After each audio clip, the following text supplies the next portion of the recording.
Hello and welcome to the Barrel House. This is another edition of Barrel House Live. I am your host, Joe Kane, and tonight we are joined by Jessie the barber, who I met through Instagram. She's got a pretty cool gig. Let's bring her up and tell her about it.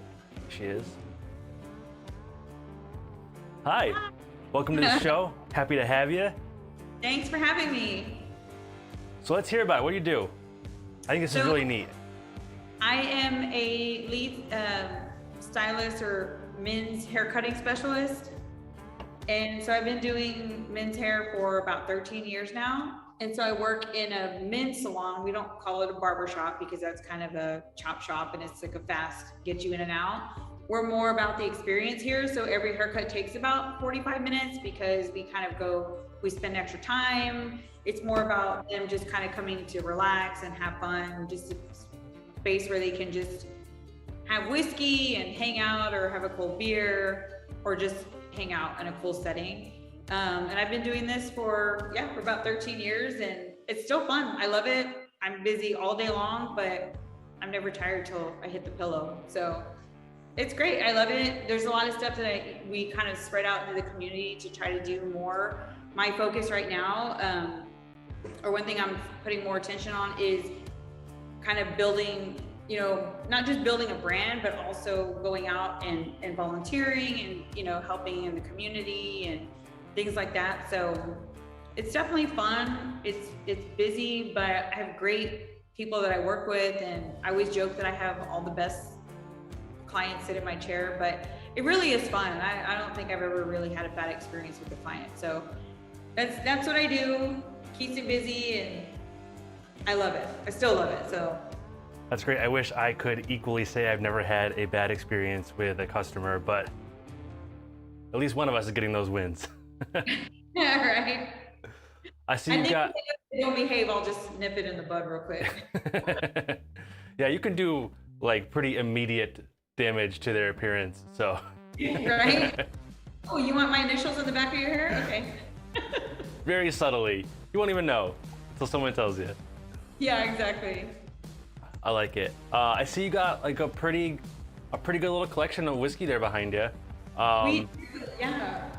It's 1, 2, 3, 4, 5, 6, 7 shelves up. Ooh. So it's definitely, so we have 7 shelves on each side. And I think they're all completely different whiskeys. So we offer whiskey here, and people, even like the guys who, believe it or not, there are guys that have never tried whiskey. I always call myself a bad influence because I'm like, okay, well, you're gonna try some today and you're gonna love it and you're gonna drink it neat just like we do. And I usually, if they'll ask if we have something to mix it with, my answer is usually no, and I'm gonna make fun of you when you leave. Yeah, I like it. I like your style.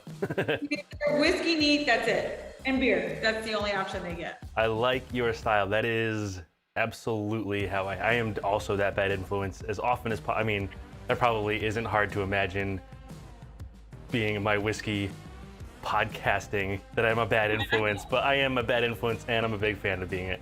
So you got at least a couple Texas whiskeys back there, right?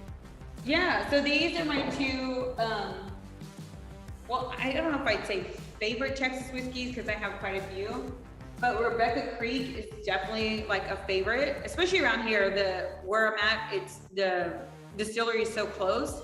People tend to visit it quite often. And then I like the TX, and there's different ones. I don't know if you've ever tried TX, but this is a different one. It's almost empty, but this one, they have a blended and then they have the straight. So it's pretty good. I have wanted to get my hands on the straight, but the only one I ever see around here is the blended, and I've not picked it up. I'll tell you what, I'll send you a bottle and you can send me a t-shirt. Deal. We can swap, how about that? Deal. That's a great deal. You can't walk through the bourbon aisle without seeing like a whole row full of them, but they go through it a lot. Texas whiskey is pretty hard to come by up here. We get some, occasionally I'll be able to find Iron Root.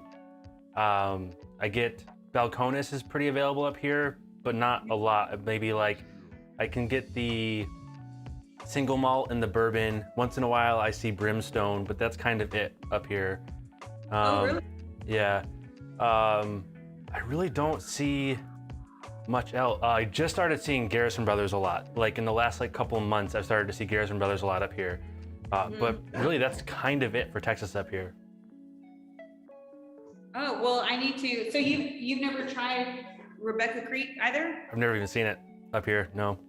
Really? Oh, well, we need to fix that. I need to get you some Texas whiskey in there. I need more connections outside. There you go. Well, now you have one in Texas. So. I actually have. So I do another podcast that is film oriented, and my co-host on that is from the Austin area. So nice. yeah, so I do know some people down that way. I actually have a couple of friends down that way. Well, then you tell them, like, look, how good of a friend are you that you haven't sent me Texas whiskey? I know. I just sent. So my co-host on the Film Appraisers, the film podcast, and I have like a running joke about how much we don't like the movie Titanic, and it's really an overblown thing, but it's a running joke. So I saw on Amazon there was Titanic the board game, which looked like the worst thing I've ever seen in my life, and I bought it and I emptied it out and filled it with foam, and then filled it up with like little 2-ounce samples of different whiskeys. But then I put like the game board and the instructions back in and then taped it up like it was new and sent him the Titanic the board game so that he would really get a surprise when he opened it. It was a very fun little gift. But he sent... Does he play it? No, I don't think anybody has ever played that game. It looks horrendous. I might be one of like a handful of girls that hates that movie. It's a really bad movie. I hate it. I'm like, are you kidding me? It's right up there with The Notebook for me. I love it. Like, you give me action, I'm happy. Like, you give me Sylvester Stallone movies all day long. He's my favorite. Like, that's what I'm gonna watch. All right, total sidejack. Favorite Stallone movie? What's your favorite Stallone movie? Oh, okay. I'm gonna Rocky IV. That's my favorite. Rocky IV, really? Oh, that's a. I like the Rocky direction. I don't know if I would have gone with 4. But... Okay, let me tell you why. So I remember being a kid and watching Rocky IV with my parents, and I mean, I must have been like 5 or 6 because it was on TV, whatever. But I remember watching it, and I remember just swooning over Sylvester Stallone, and I was like, he's so handsome, and I've loved him ever since then. But I love all of them. I think probably the first one is the best one, but the fourth one is still my favorite one. I think so.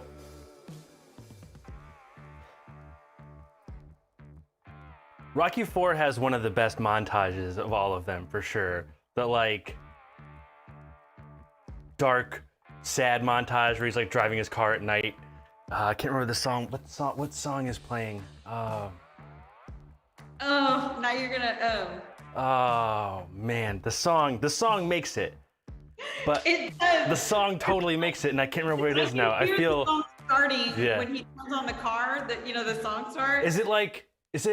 Is it No Easy Way Out? Is that what it is? Yes. Yeah. Ooh, I feel much better now.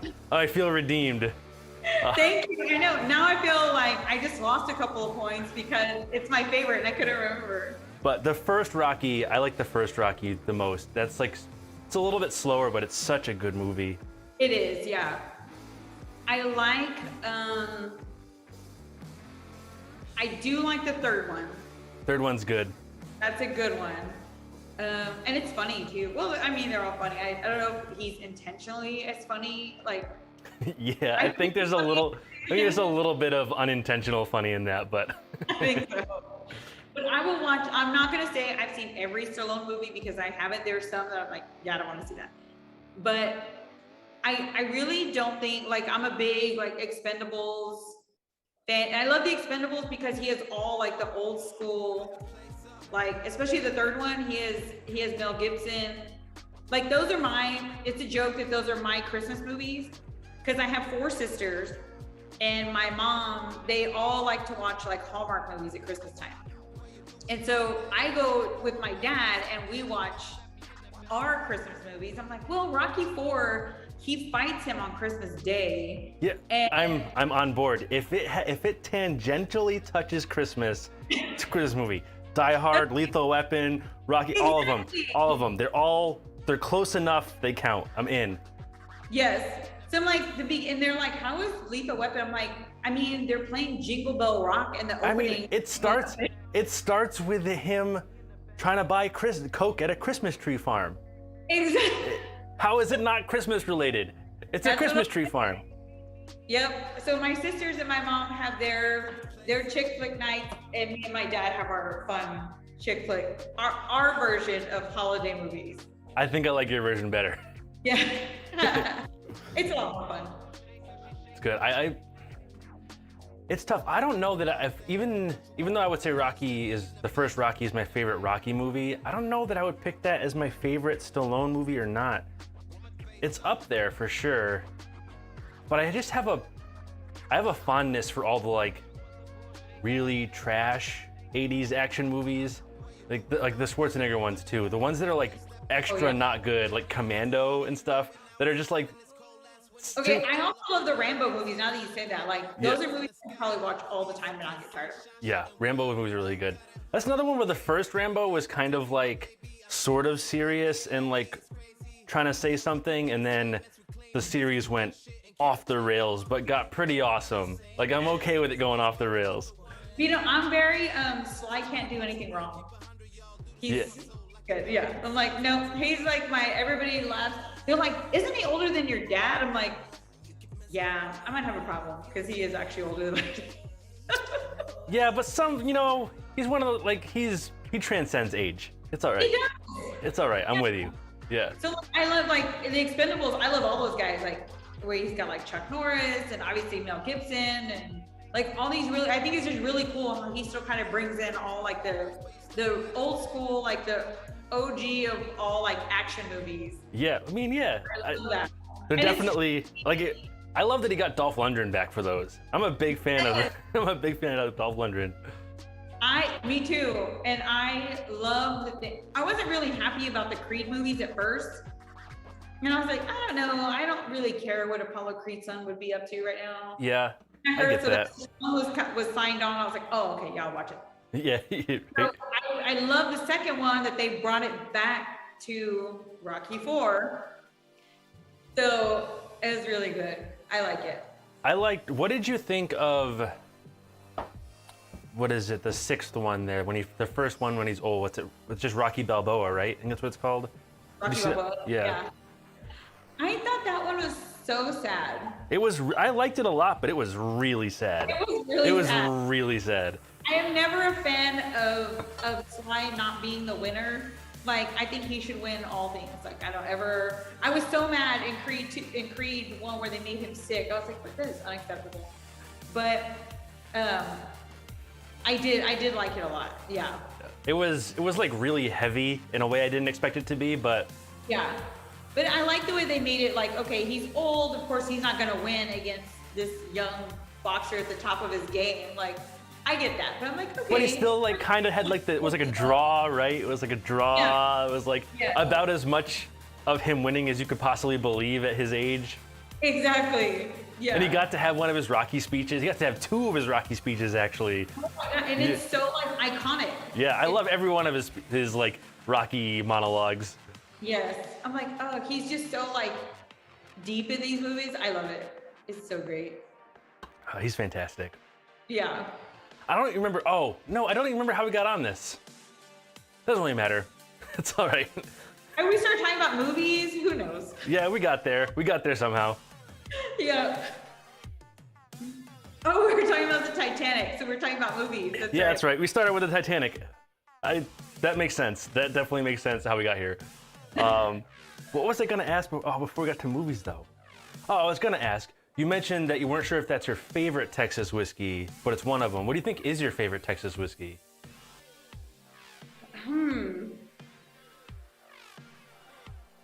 It's a tough one. I'm putting you on the spot. I know, I'm like, man. Get ready, I'm gonna put you on the spot some more, so. I know, yeah. It's just the first of many, right? Yeah.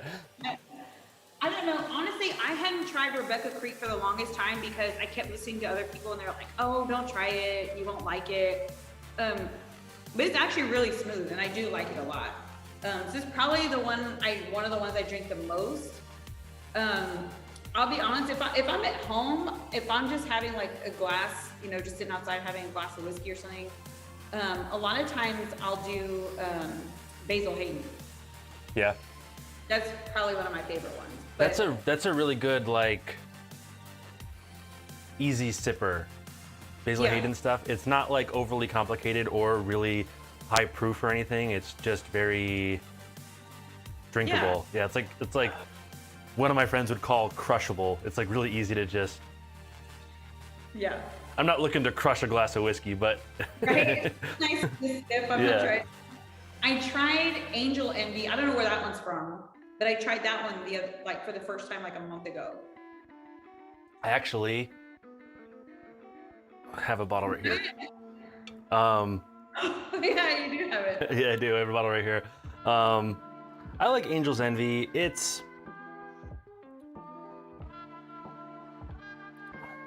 I don't think it's like near my favorite, but it is another one of those that I think is like really easy to drink. Yeah. There's something. I think I'm broken. I think I'm broken. I started working my way into like the higher proof, barrel proof, cask strength whiskeys. Like slowly, it was like, oh, this one's good, and then it was another one. Actually, it was the first one that really got me hooked on it was this Elijah Craig barrel proof. I do like that one too. And this one's 62%. This one, the barrel proof one changes proof by batch, and I really liked it. And I started getting into the high cask strength ones, and now I feel a little let down by like anything that's below like probably like 50% or so. I shouldn't say let down. That's not true, because I do drink a lot of ones that are like most of these are below that. So let down is a strong word, but I do prefer something about like the aggressive, like the burn and the aggressive, like punch you in the face of the high proof ones that I'm really digging lately. You're like, I just need that extra little. I just need something to slap me silly a little bit, you know? Yeah, for sure. Yep. Do you have like a favorite that's not a Texas whiskey, or do your favorites kind of line up with Texas, or how do you lean? Like, is it mostly all bourbon? Like, where's your? It's mostly bourbon. Yeah, honestly, it really is. I really don't.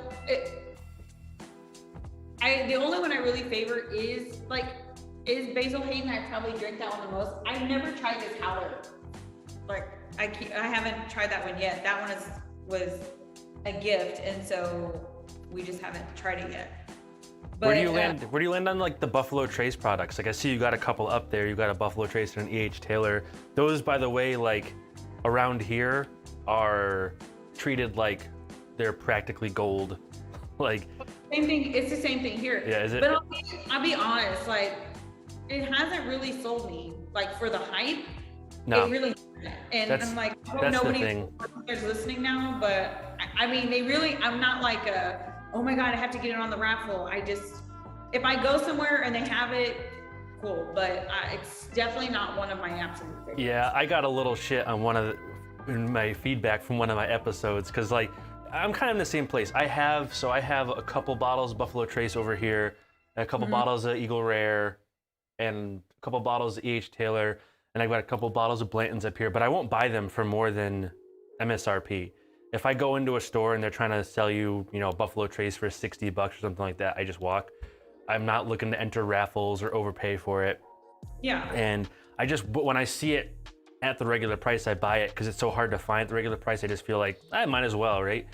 And I have these 2 bottles of Blanton's up here, and I bought those both at the $60 MSRP, but normally around here anyway, I don't know what they go for down there, but around here, these are $300 to $500 a bottle, which is ridiculous for Blanton's. And I basically, when I did the episode on Blanton's, I basically said like, even at $60, it's a little overpriced. It's not really that good, but it's got this like, I blame John Wick actually, because the Blanton's in all the John Wick movies. I love those movies. I love those movies. But Blanton's John Wick only drinks Blanton's. And I think kind of, especially since then, it's become like a status symbol. And so I'm glad to have a couple bottles so that like, you know, when I've got people over and I want to like be like, you know, and you're trying to be a little impressive. You got people over and you want to make them feel special. You can be like, you know, you got friends. Like some of my favorite whiskeys that I have here are actually like $30 bottles that are really easy to find and they're just really good. But when you got friends over and you're like having a dinner or something and you hand them a $30 bottle that's easy to get, if they're not whiskey people, they might think you're being cheap, right? It just kind of feels that way. But if you break out a bottle of Blanton's and hand it down and then talk about like how awesome it is, then they feel special. And it's like I love having those bottles. Yeah. Oh, he's giving me Blanton's? Oh man. I love having those bottles around because I love making people feel like they're getting a treat, right? I love that. I forgot what I was gonna say. We were just talking about.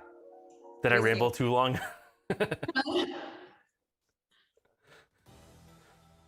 I couldn't hear you. Oh, so did I ramble too much and make you lose your thoughts? No.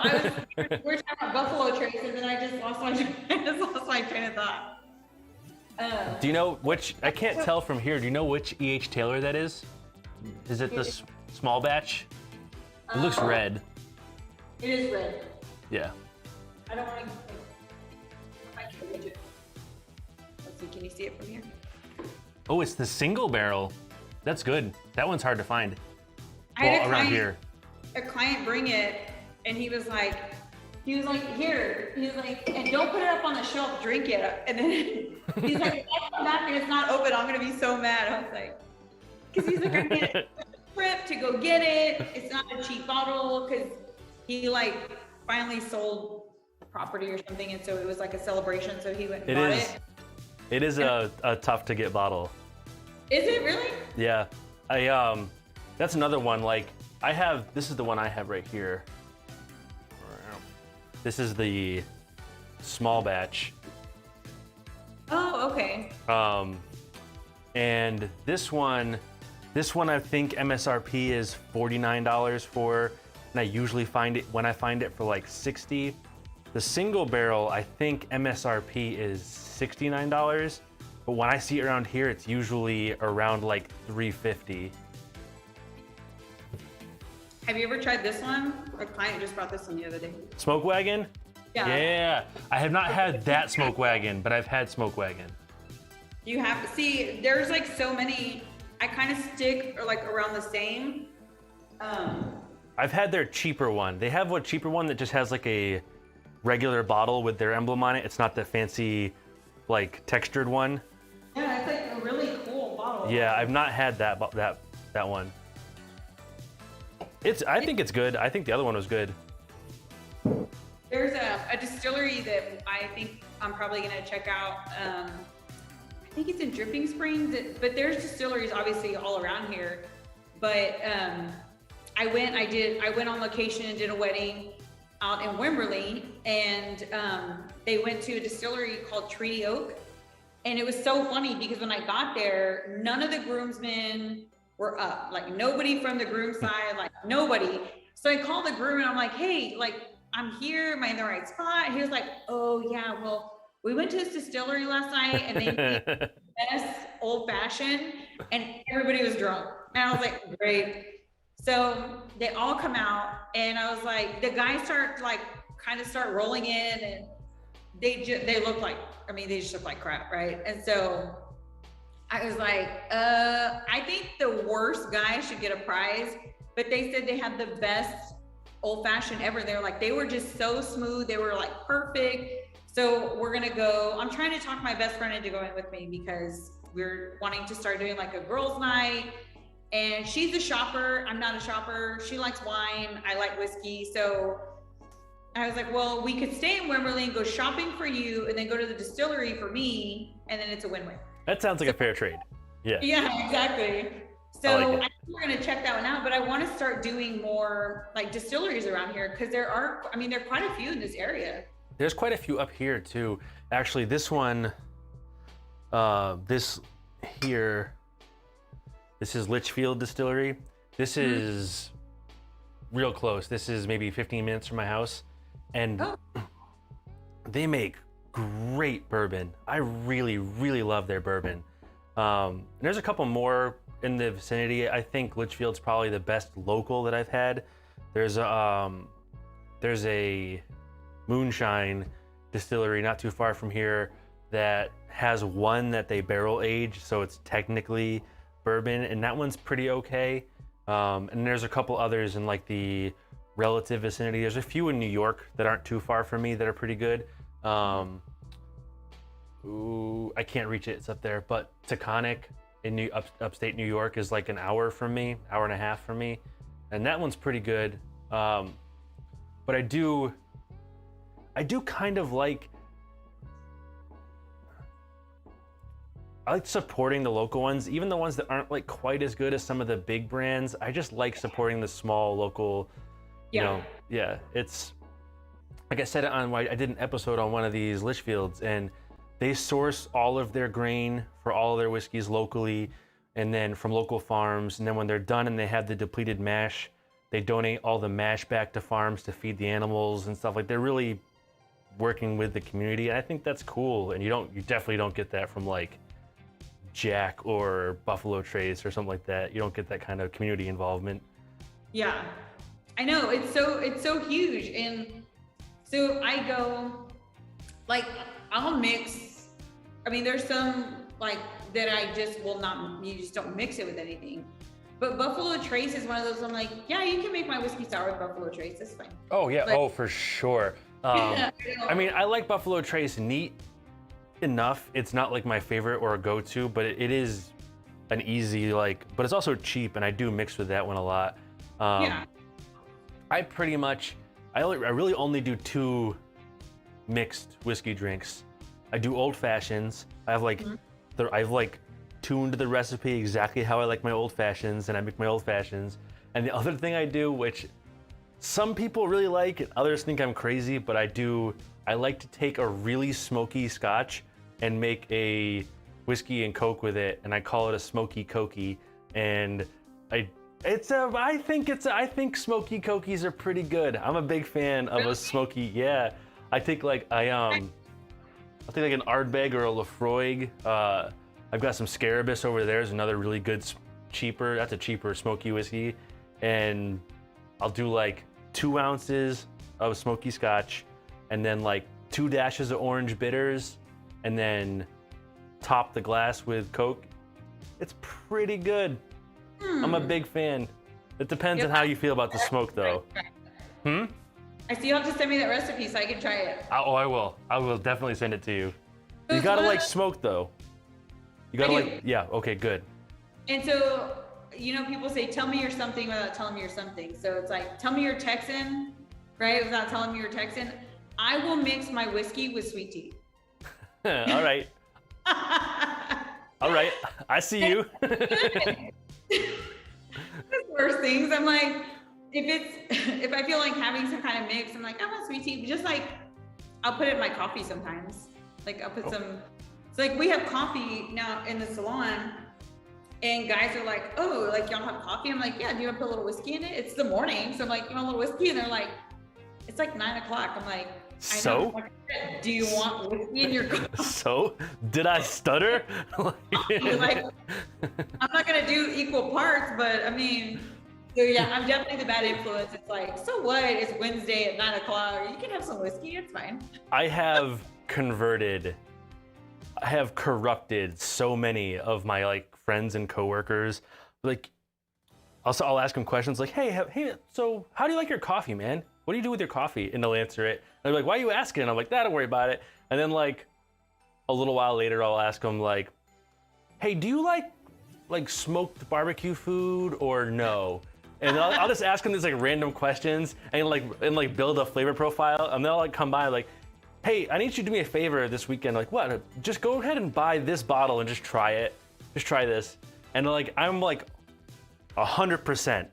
I'm very proud of my 100%. I get everybody the right bottle so far anyway. I'm gonna knock on wood so I don't jinx myself. And then like, next thing I know, I got like, they're like texting me pictures of the next bottle they bought, and they're like picking things up, and I'm like, yes, I got another one. I'm converting the world one person at a time. So somebody brought a whiskey in, and I don't know if you've ever tried it. It tastes like, so it's like pecan and brown sugar, but I didn't read the label. Sam, she's opening it and she pours a drink and she tastes it and she's like, I don't like it. It's so sweet. So I taste it. Thank you. So I taste it, and it is a Texas. Yeah, I bet you that is so sweet. It tastes, so she's like, it's too sweet. I was like, there's no such thing. Like, I'm the person that like would grab an extra piece of cake at a party. Like, there's no such thing as too sweet for me. And so I'm the opposite. Are you? I'm the opposite. I love sweets. I usually go for savory. Like, I'm way more into salty snacks. Yeah, so she gives me some of this one, and I tasted. I was like, ooh, that tastes like it would be fantastic for breakfast or brunch with waffles, because it has like this pecan. Oh, that'd be good on waffles. Now, I don't think I could drink a lot of it, but it's not bad, right? It's not bad. It'd probably be good on ice cream. Huh? It'd probably be good on ice cream. Like some vanilla ice cream. A little float. Yeah, yeah. Yeah, like you can smell, like, I was like, it smells very mapley.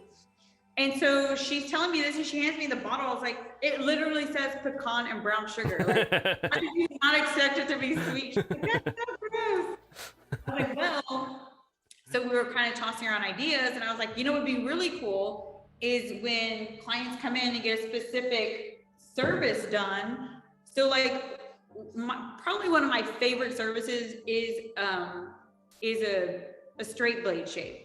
So I love doing them. Most of my clients fall asleep, and I mean like hardcore snoring fall asleep. Because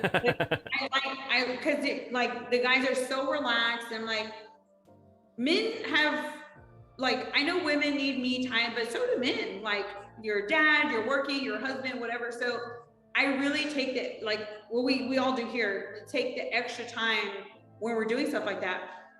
And so one of my favorites is doing the straight blade shave. And so I was like, it would be really cool if guys, you know, sign up for a specific service, then they're entered into a raffle for like a VIP breakfast or brunch kind of thing.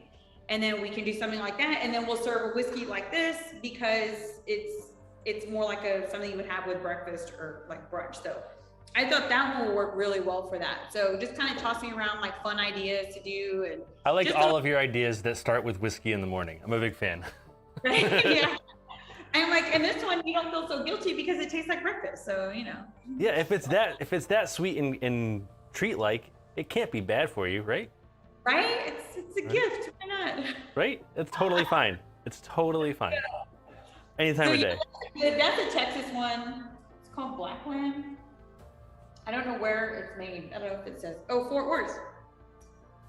It's from Fort Worth. And the bottle, like, it's not expensive. Like, it looks like it's a cool bottle. I was like, I bet it's a little bit pricier, but I think it was like maybe a $30 bottle. So it's not like. I probably wouldn't like it, but I would like to. I do like the bottle. Like, that's a bottle I would totally use.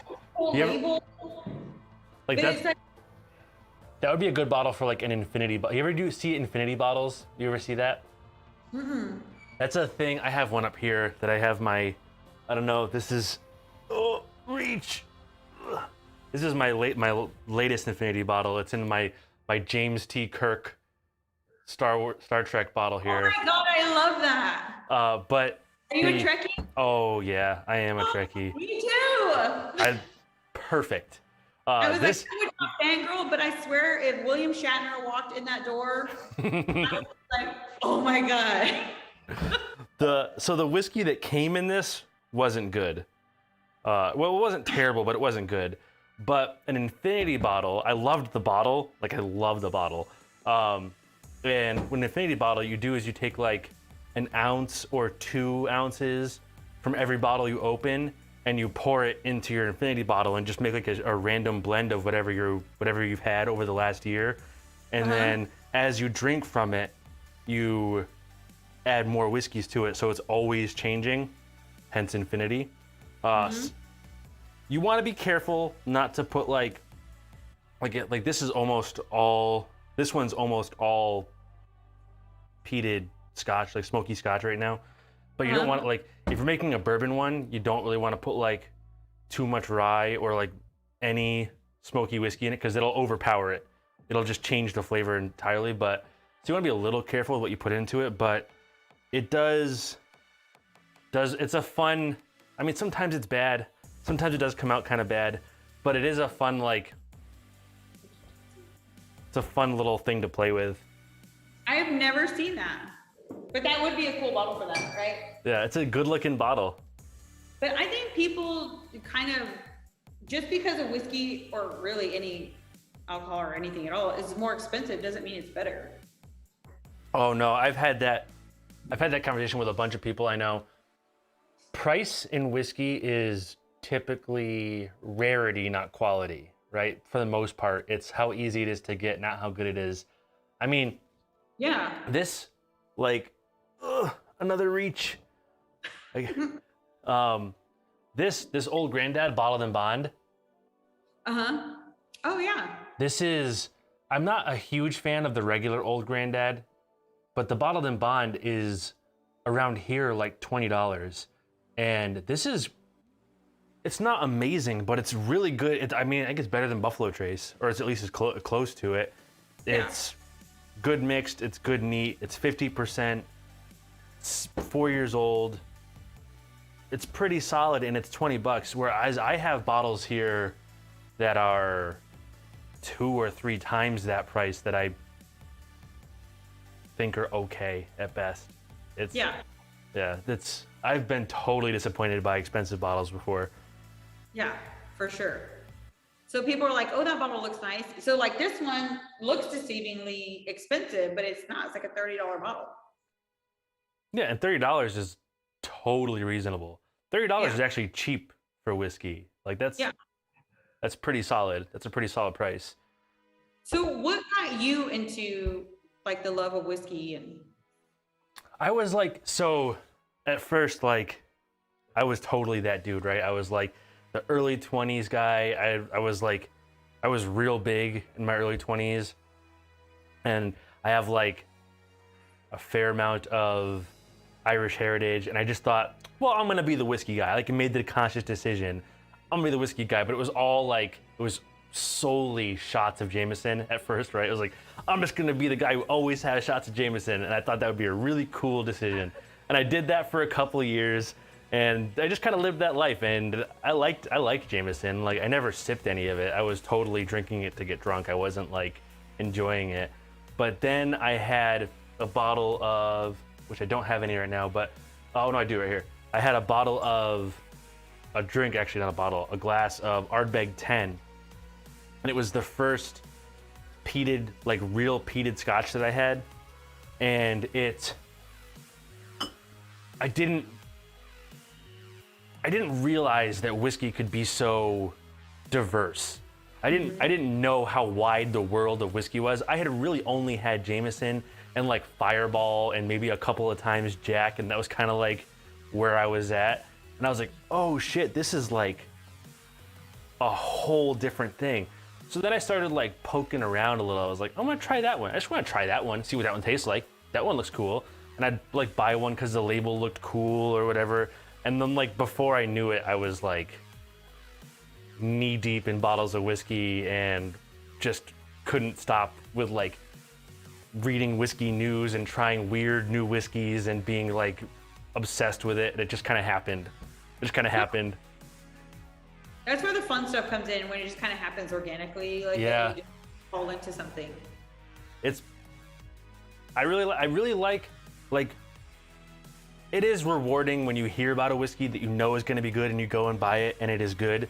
But the thing I like the most is like when I go to the liquor store, like actually I have a bottle here. I don't know if I'm gonna be able to reach it. I think I can.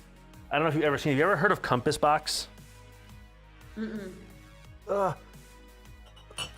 So this was the whiskey that introduced me to Compass Box. And I walked into the liquor store and I saw it and I saw the label and I was like, oh, I'm gonna try that. That's a cool ass label. And I bought it and I loved it. And then I started reading about Compass Box and I got super into it. And now I have like 8 of their whiskeys and they're all amazing. But I don't know if you're gonna be able to, I don't know if this will play. Oh my God, that's cool. That's really cool. It's just a wild label. It's just like very, very over the top and kind of crazy. And all of their labels are kind of over the top and crazy. They're all like really dramatic illustrations like that. And what is it? What brand is it? Compass Box. It's, Oh, Compass Box. yeah. So what they don't actually distill anything.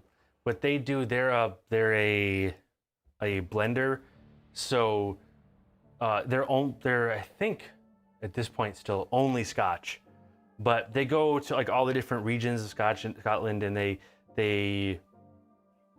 blend weird different barrels from different distilleries to kind of make unique flavor profiles, which is cool because that gives them the opportunity. Like if you're Macallan, say, and you want to blend, you want to make a crazy blend of Scotch to try something, right, out of your Scotches, well, you have to age them 15 or 20 years or whatever, and then blend. It's a big risk. You're taking all that, but so if it comes out bad, it's a big loss. But if you're a Compass Box who only blends, they just show up at these distilleries' door and they buy a barrel and blend them and see how it turns out. There's really no time wasted. If it's bad, it's bad. And they come out with these like really interesting, really strange blends that, I mean, honestly, I've got one over there that I think is like okay, but it's not bad, but it's just okay.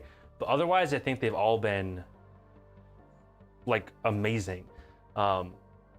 This is John. I want to say it right. I always get the first name wrong. It's John Glaser.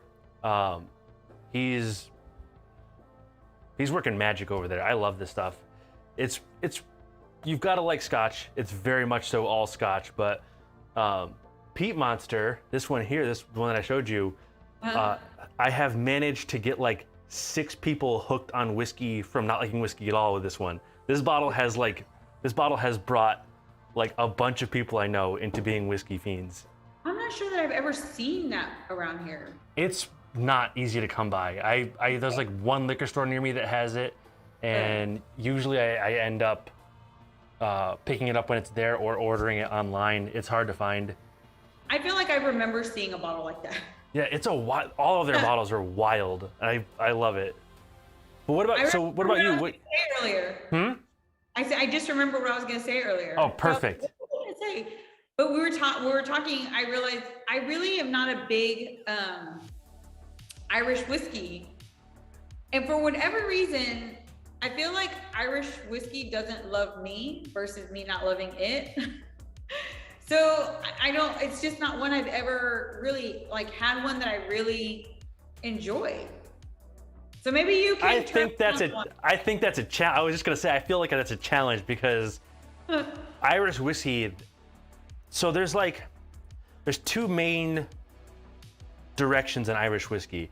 The bulk of the ones, especially the more like prominent ones, are like your Jameson, your Bushmills, stuff like that are like triple distilled, column distilled. They're kind of cheap.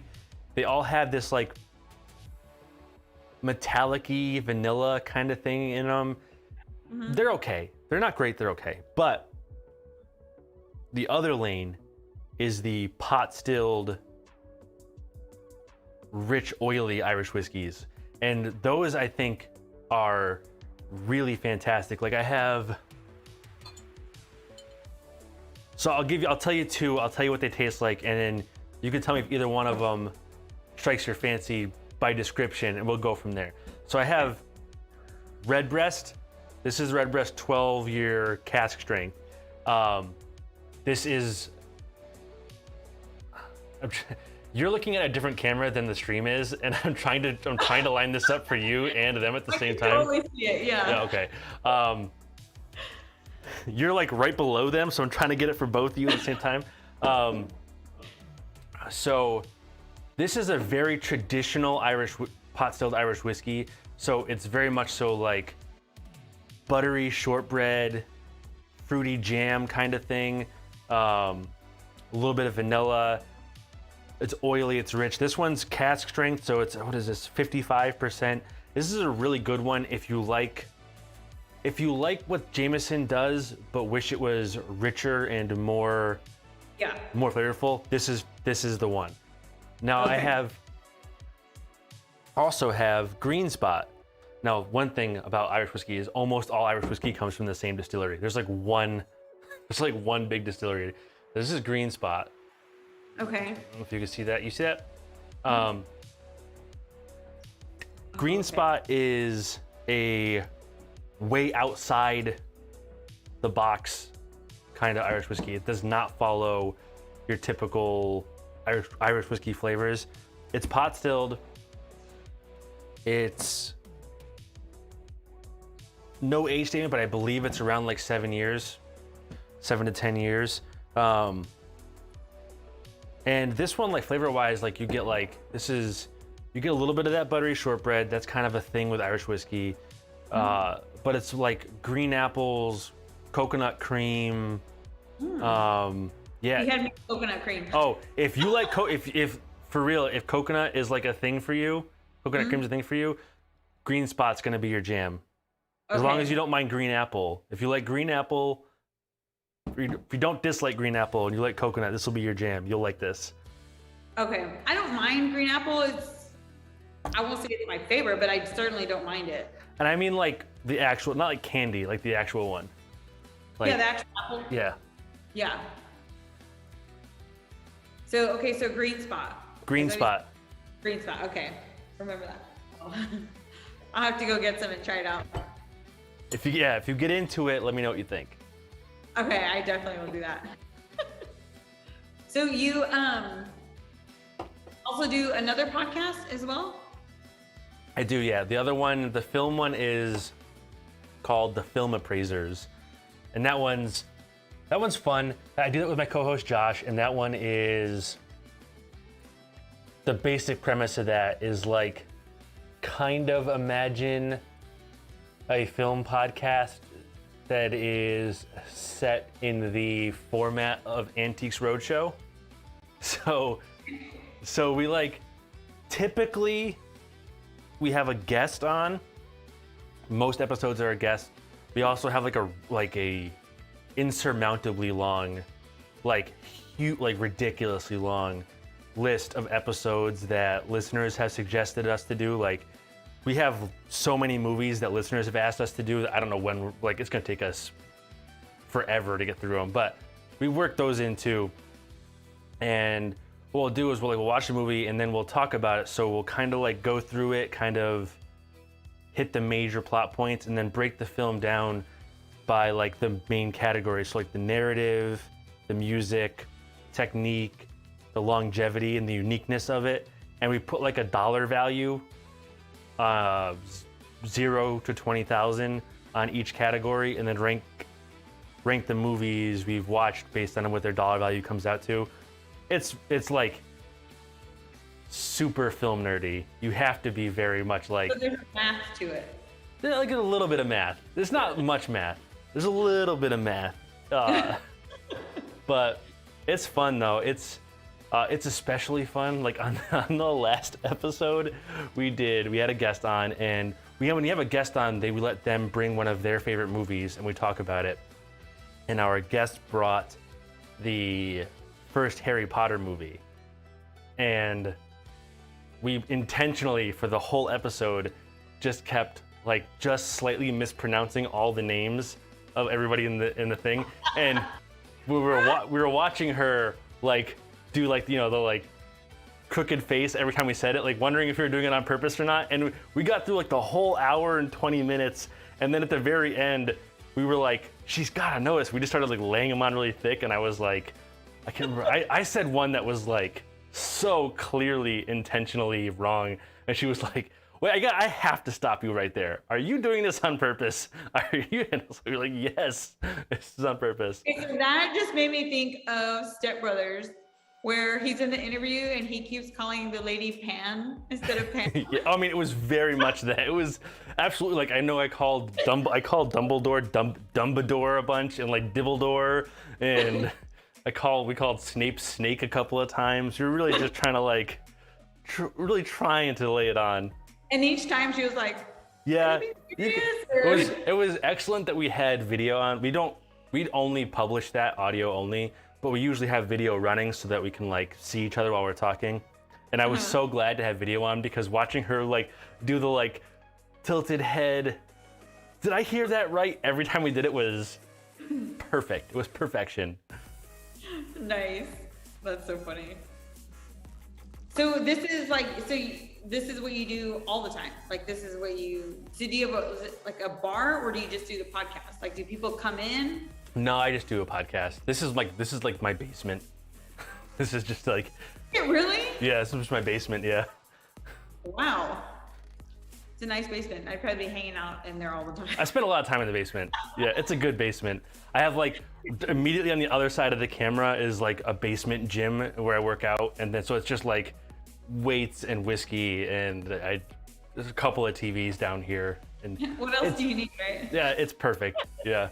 Over there is the laundry and stuff. I don't like that spot nearly as much, but it's where it is. The chore area, the grown-up spot. Yeah. Yeah. No, this is just like a thing I do because I like it. The bulk of my time, I'm a mechanic, so this is just kind of like, yeah, this is just kind of like a thing I do for fun. Oh wow. So do you travel and do the podcast different places, or? Sort of. I would like to do, there was plans in place to do a lot of like at distillery stuff, like go to distilleries and talk to people, but that was before COVID, and that really threw a wrench in a lot of like the on location things. So that hasn't happened yet, but as soon as we get kind of back to like being able to do that stuff a little more regularly, it's still pretty closed off up here. I don't know.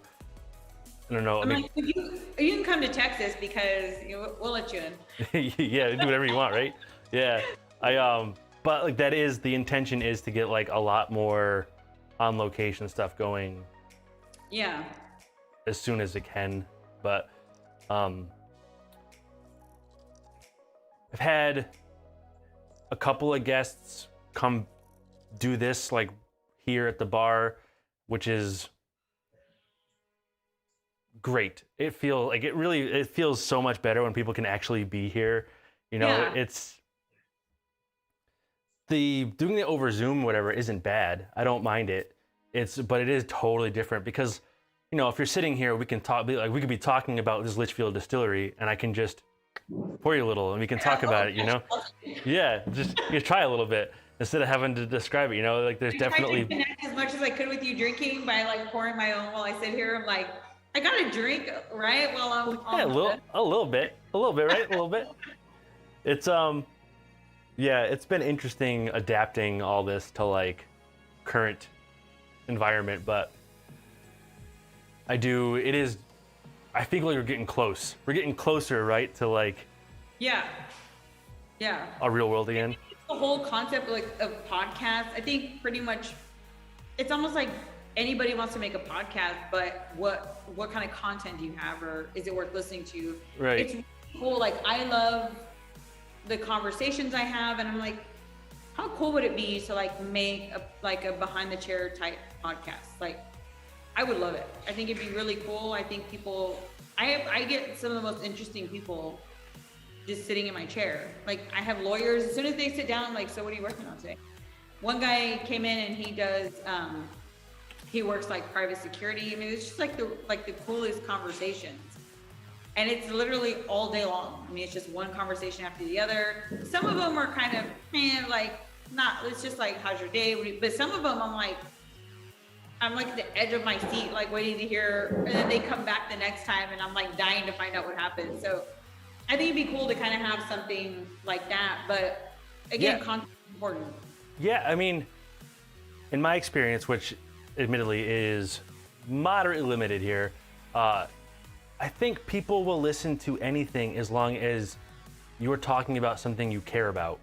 It comes through. If you're interested in it for real, people are attracted to to passion, whatever it is. If you're passionate about it, people will come listen. Like the idea that, if you'd asked me a couple of years ago if people would listen to me talk about whiskey, I'd be like, I don't know, probably not. Probably not so much. It's just I'm just drinking, whatever. But I really like this stuff, and I know way too much about it. And I started the podcast after some encouragement, and people listen. People really listen, and just because I'm into it, right? Like, it's like I think the content. If you're really interested in something, the content will take care of itself as long as you're trying. Yeah, and I think people are like magnetically attracted to that kind of joy that comes along with being passionate about something. Yeah, and knowing, I think too, important things, knowing what to stay away from as far as conversations go. Being behind the chair, there's so many conversations I have. Like when I first stepped into it, the guy that I was apprenticing with was like, don't talk about politics, don't talk about religion. Everything else should be on the table. But I'm like, but some clients want to talk about that. Sometimes they want to debate, and sometimes you're on the same page and the conversations are great. Or sometimes you're like having a debate in a chair. I'm like, but it's like, okay, but I respect you, you respect me. We agree, we may not agree, but hey, we had a great conversation. Yeah, I think especially when it comes to like a podcast or like something that you're going to be putting out, right? There's not really any subject that's off limits. You could talk politics or religion, whatever you want, but you want to be consistent. Like, you don't want to make a show that stays away from politics for like 3 years and then just start going deep on politics. You want to decide when you start what you're going to stay away from or not. Yeah. And grow a listener base that agrees, that's interested in that. If you stay away from politics for the most part for the whole time, for example, you're probably going to grow an audience that's just looking to get away from those discussions. Yeah. So but if you want to talk, if you come out the gate like just going right at it, what you think, how you feel, all that stuff, right about that, you're going to grow an audience that's like people who don't want to hear aren't going to listen, and people who do are. So that's the cool thing about politics is it's like it's not the radio, or about podcasts. It's not the radio. It's an infinite landscape. You can do whatever you want, and the people who are interested in the same things will find you. They will find you. It might take a little while, but they'll find you. Yeah. So how long have you been doing your podcast? So the Film Appraisers has been going on longer than this one. And that's been going on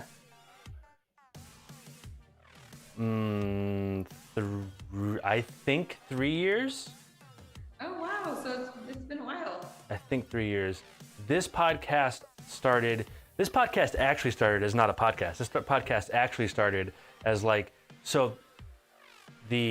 Film Appraisers is part of like a podcast network. It's a bunch of people that I'm friends with kind of all over the country, some in Rhode Island and Texas, and we've like rolled together kind of into this, long story short, into this like podcast network. And we were doing like whiskey nights. We were like getting on Zoom, a bunch of us, and drinking and chatting, and like that just evolved into me doing this podcast. But this podcast, as it is a podcast on its own, has really only been around since last October. Mm-hmm. So it's like coming up on a year. but it's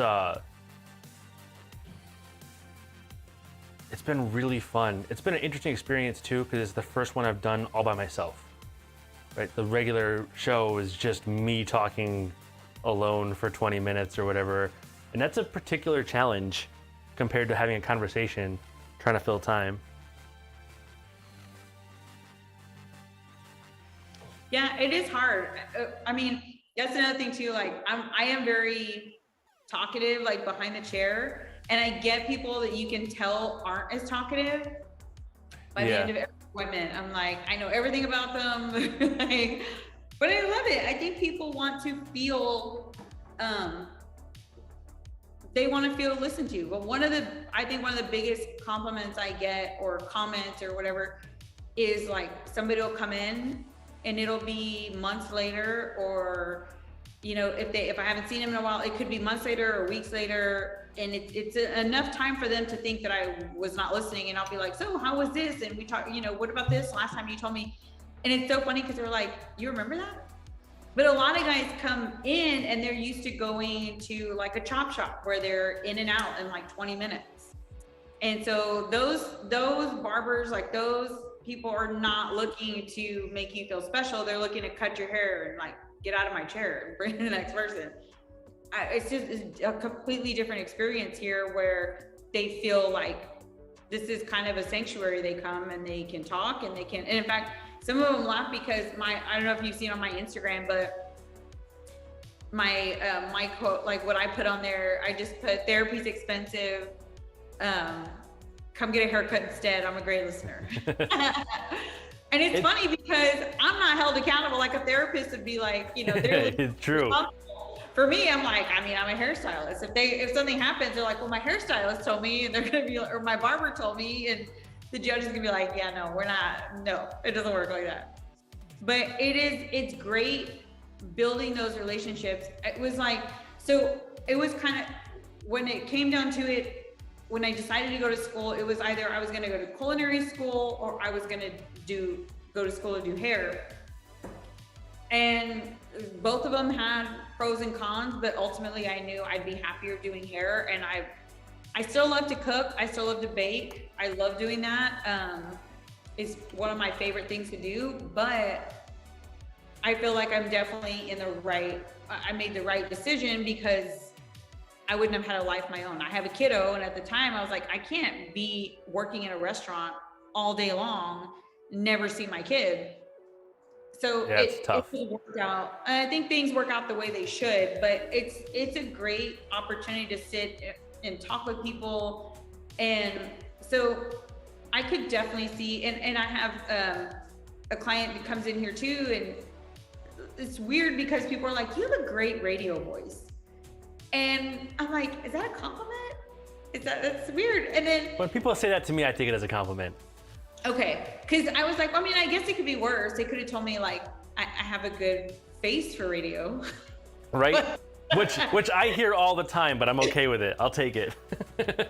Well, and one guy, he was like, I was on the radio, like, you have a great voice for it. And so we've talked a few times about, you know, putting together like a podcast, and he's great. He used to do like the weather, and he was like, I was like, well, let me hear your radio voice. And it was like a completely different voice. It was crazy.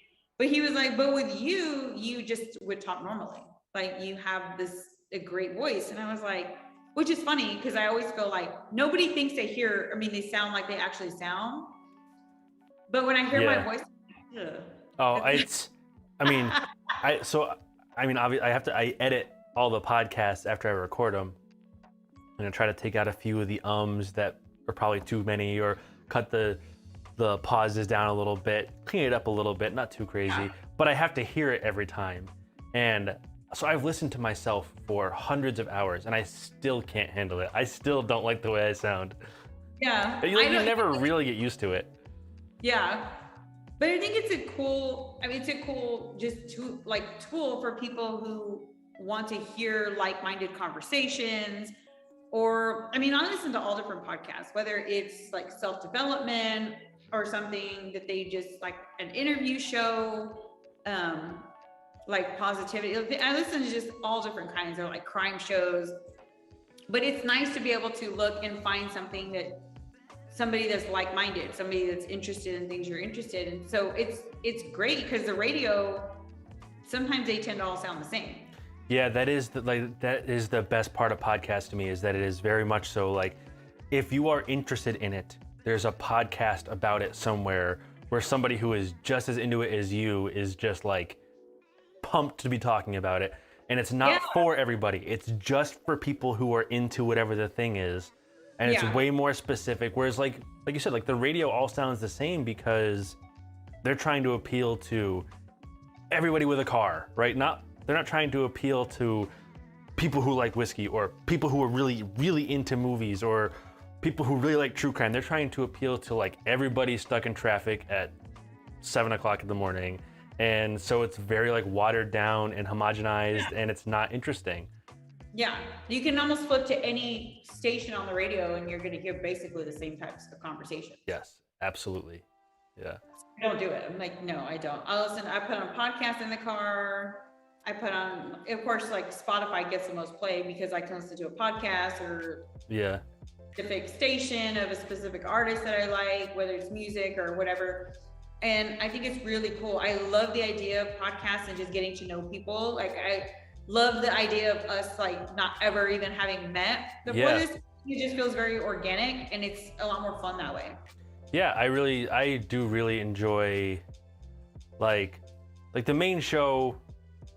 This and the Barrel House and Film Appraisers, both the main shows when it's just me and Josh or with just me, I do like those. But I really like when we have guests and we get to just have like the dynamic changes. We get to have like a new thing. I like to have like talking.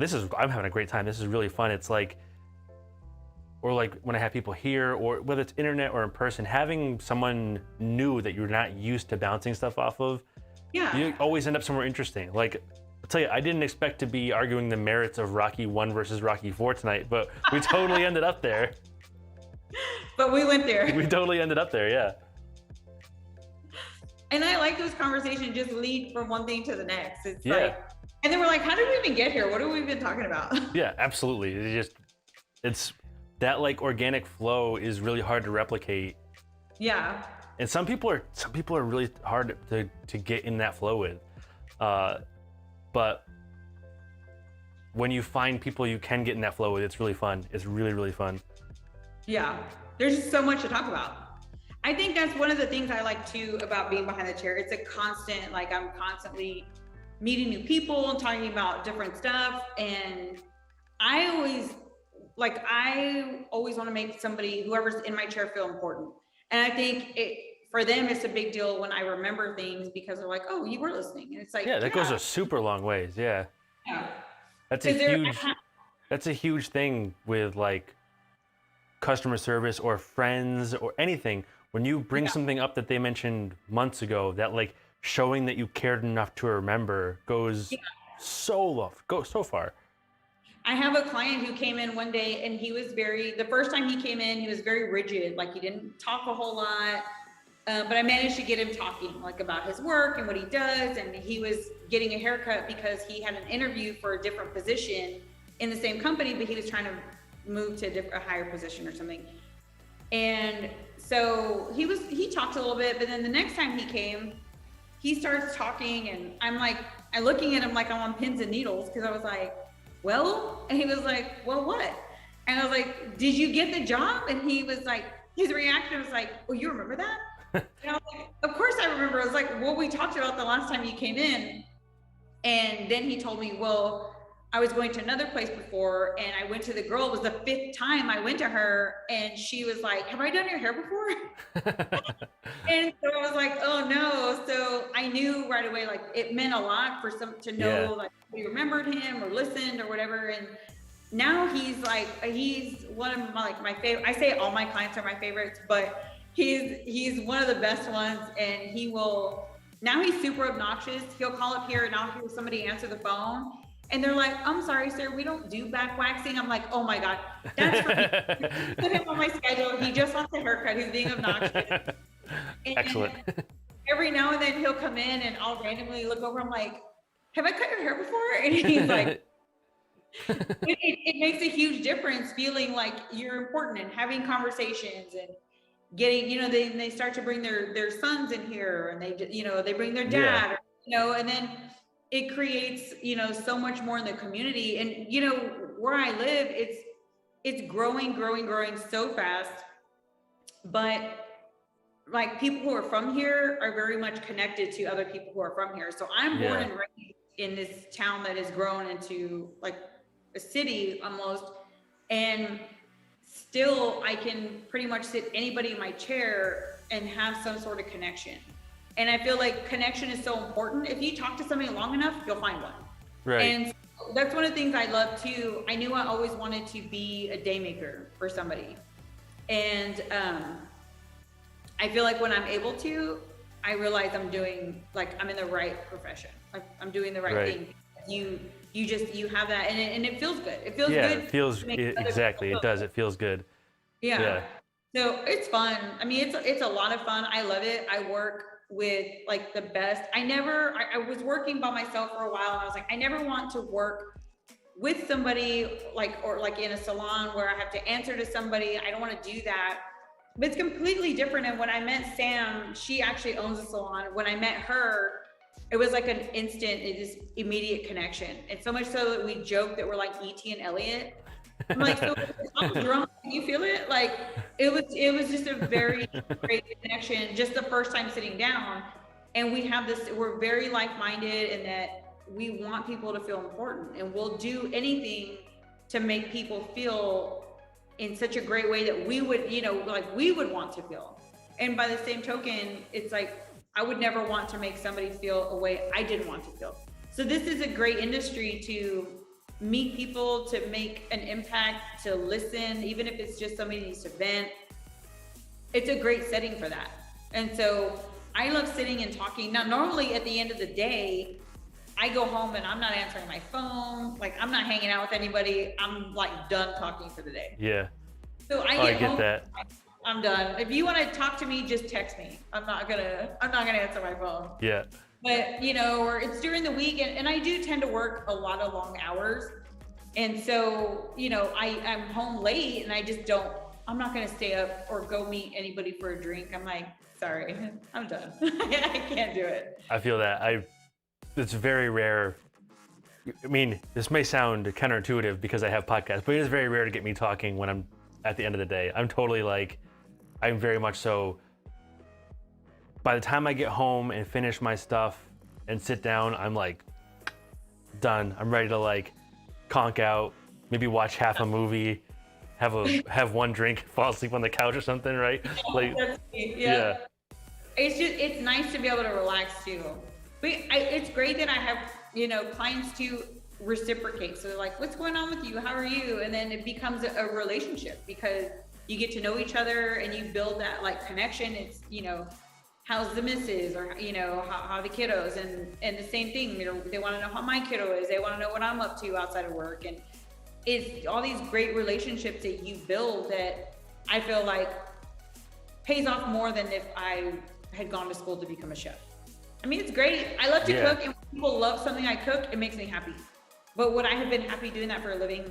I don't think so. It's tough. The human connection thing does make a huge difference. Yeah. Yeah, for sure. It absolutely does. Yeah. So the whole like shutdown thing was rough. Yes. I concur. Yeah, and I had a client come in. I was taking care of him for about a month, and he's a comedian, and so we were just talking, and he was talking about how hard it was not being able to be on tour, and he was like, it was like almost like going through like a breakup or like a divorce or something. Like there's like this almost a sense of grief for not being able to do that, and you tell like it was very important for him, the connection he has even with the audience, even if it's not one-on-one. He felt very much a connection to the audience that he didn't have like once he couldn't go out anymore. So he was like, it was very hard. It was hard not being able to do something I love so much. I couldn't go out there and do it. So it is rough. And so when you can't connect with people, it is. I'm okay being home alone in like in the evenings when I shut down, but because I spent all day connecting with people. Right. If I couldn't do that all day and I was stuck working behind a desk or I was stuck, working from home, I think it would just absolutely drive me crazy. Yeah, when we did I was furloughed for a couple months at the beginning of lockdown last year, and I was just home alone with my dog for whatever it was, 3 or 4 months there it was, and that was awful. I was definitely getting weird. I was definitely losing social skills and like losing track of like what time sleep was supposed to be, and like that was a very strange experience, and not one that, I mean, it was fun for the first couple of weeks. It was like, just do whatever I want, sleep when I want, like, yeah. But after a couple of weeks, it was like, oh man, people are cool. I miss people. Where did all the people go? Yeah, it's different when you're a homebody because you want to be versus when you have to be. Yeah. Have that connection. So yeah. It is harder. I wouldn't want things to shut down again. But then you have clients that are like, can you just come to my house? Can you come to my house and cut my hair? Can I come to your house? And I'm like, I'm not gonna lie, I'm okay with it, yeah. But people are thoughtful. I can't say that here, with everything going on, people are like, they'll call and say, hey, I was exposed to somebody, I'm completely fine, but I'm gonna go ahead and reschedule because I wouldn't want to put you at risk. Right. And so it's great. And like, we're mindful too of getting tested and making sure we're okay because it matters, and we don't want to have to. I mean, we had to shut down already once, and so we're like, it's hard. So we're always mindful and taking care of things and just being very careful, but we definitely don't want to have to lose that connection. It really is one of those things where it only takes just a little bit of consideration and being careful, and there's a lot of people who don't want to take those steps, and it sucks, but like if you do the best you can to take those steps, it'll definitely help keep things at least where they are now, and hopefully continue to get better so we can keep having those interactions and keep getting out there and being around people and doing things and having a life and like going to work and stuff. Like that stuff it's hard to lose that kind of, like that much of that kind of stuff. And yeah, I think like most people seem to be doing what they can do, doing their part to keep that stuff going. Yeah. I'll tell you, one of the things I missed the most probably during the whole COVID thing was going to the movies. Oh, I know. I have not been back to the theater yet. I'm planning to go to the theater tomorrow for the first time. I'm on the fence. It's either going to be Green Knight or Free Guy. So I'm going with a friend, and it's kind of up to them. I'm gonna let them make the call. I kind of want to see. I think it's called Stillwater, Matt Damon's new movie. Yes, that sounds right. I think that's what it's called. That's what I wanted to see. So I love going to the movies. Like my kiddo and I, like that's our thing. Since she was little, we would always go to the movies. And on Christmas Day, we go see a movie. So with everything COVID, like messing up everything for the year, last year at Christmas time, I was like, I'm going to look it up and see if we can go see a movie. It was literally her and I, and then one other person like way in the back of the theater, like nobody was there. And every year the movies are always like sold out on Christmas Day. And so we ended up going to see News of the World for Christmas Day. And we're big like Avenger, so we haven't seen Black Widow yet, but we do like going to the movies. So that's one of the things that was hard, is not being able to do that throughout the year. And now there's like all these movies coming out, so we're at the movies constantly. So the last thing I saw was the new Fast and Furious movie. I haven't seen that yet, and I really, really want to. Want to. Not everybody, but most of them give me a hard time. They're like, why do you watch those movies? How can you watch them? They're so good. I mean, they're dumb, but they're so good. And everybody's like, they're so ridiculous. I'm like, okay. Yeah, so. I live in reality. So I go to the movies to escape the reality. Yeah, exactly. they're driving from one building to another in a car, I'm okay with that. I'm totally okay with it. Yeah, like I'm totally fine with it. I actually would be Yeah. disappointed if they weren't jumping from one building to another. I'm totally okay with it. Exactly. I'm like, because then it's boring because it's real life. Like, Yeah. what's the point? I don't need all my movies. I mean, every once in a while, a good see it in reality drama kind of movie is good, but I don't need all my movies to be that. I need a lot of movies that are like fantastical as hell. I'm into that. Like I'm a huge. I mean, I'm a huge Marvel person. Here's my water bottle. Oh, I love it. Okay, I have to say this. Of course, I love Cap, but I argue so much with the client because when Civil War came out, we so argued about. I was Team Iron Man, and he was Team Cap, and that was. We're done. Call's over. So when I said that, it was hilarious because he had like a button-up shirt, and then he ripped it open, and he was like, "What?" And as soon as he did that, he had a Captain America shirt underneath. I have multiple Captain America shirts. I have like a full-size, like sheet metal Captain America shield. I got like the helmet. I am very much so Team Cap, but See, I do love Captain America for sure. Like, it was just in that particular movie. But I'm a big Robert Downey Jr. Like, not that I don't have a crush on Chris Evans. Like, I mean, I was actually talking with my friends about this today. There is like no prettier man scene ever than Chris Evans ripping that log in half in. Oh. You know what I'm talking about. I saw that look. I'm like, hold on, maybe I should pull it up in slow motion real quick. Yeah, just for the sake of the conversation, we should watch that a couple of times, right? I mean, we'll talk about it.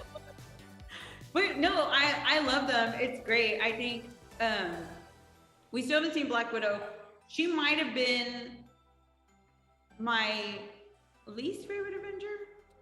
I liked it a lot. Black Widow, I watched it. I liked it a lot. I think David Harbour was fantastic.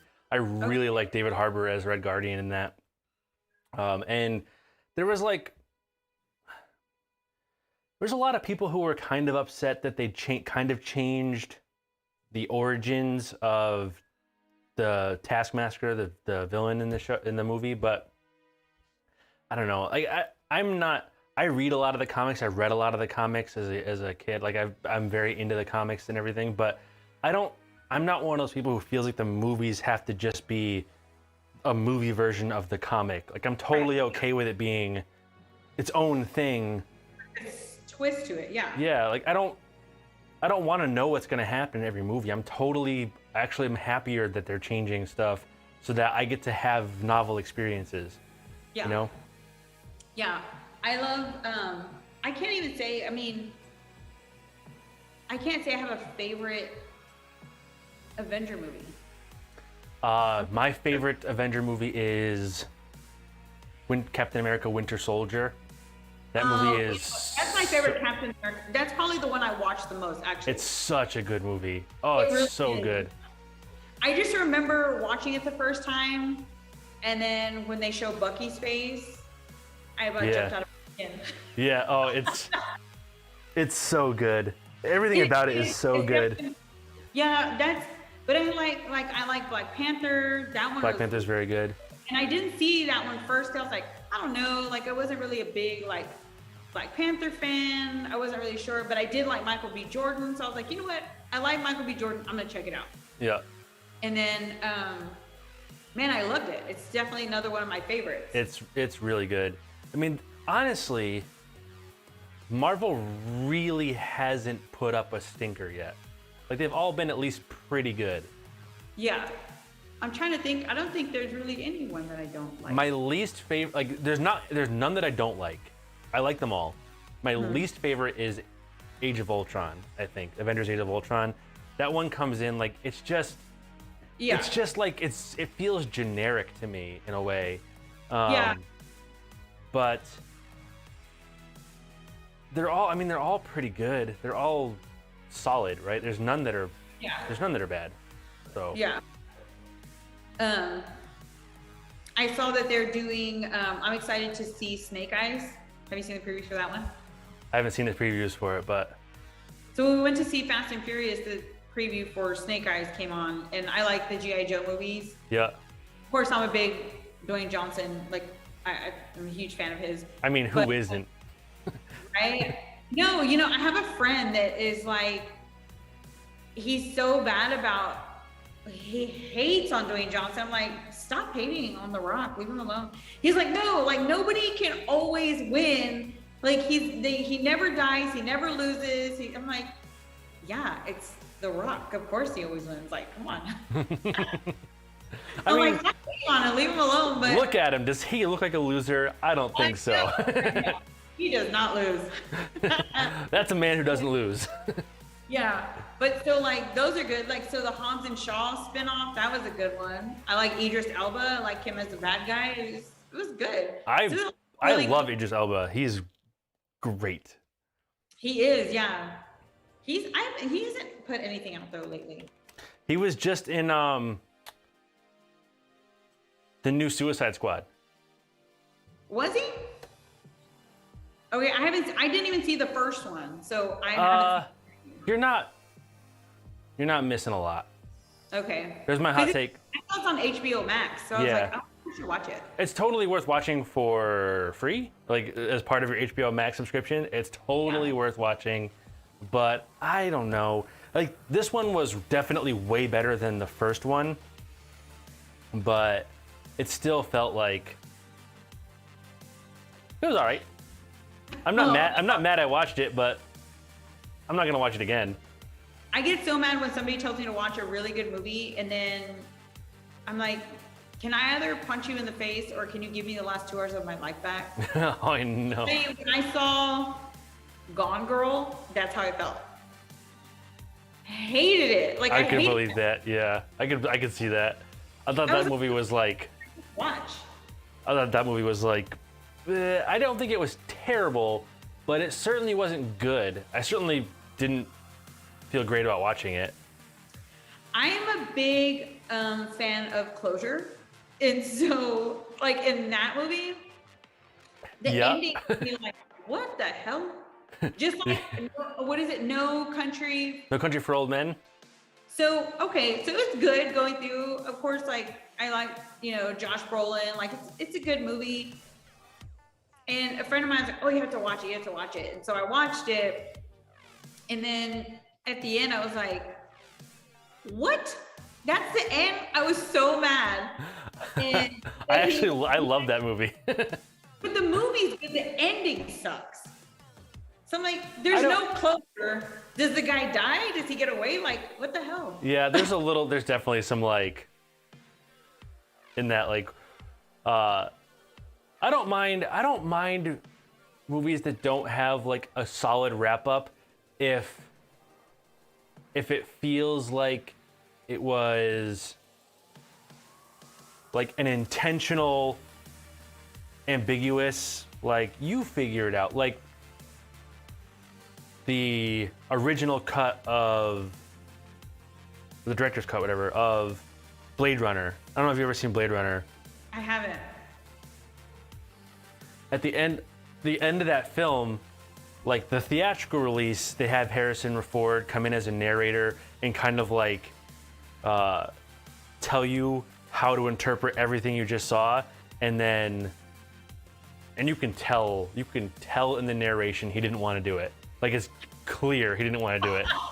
But in like the director's cut, they just kind of, without spoiling anything, they just kind of like pan to him driving off into the sunset, and you're left with like this question like, well, is he or isn't he? Like, and that spawned like literally like 30 years of debate on the internet of like, what does this actually mean? And that was intentional. They wanted that to be like a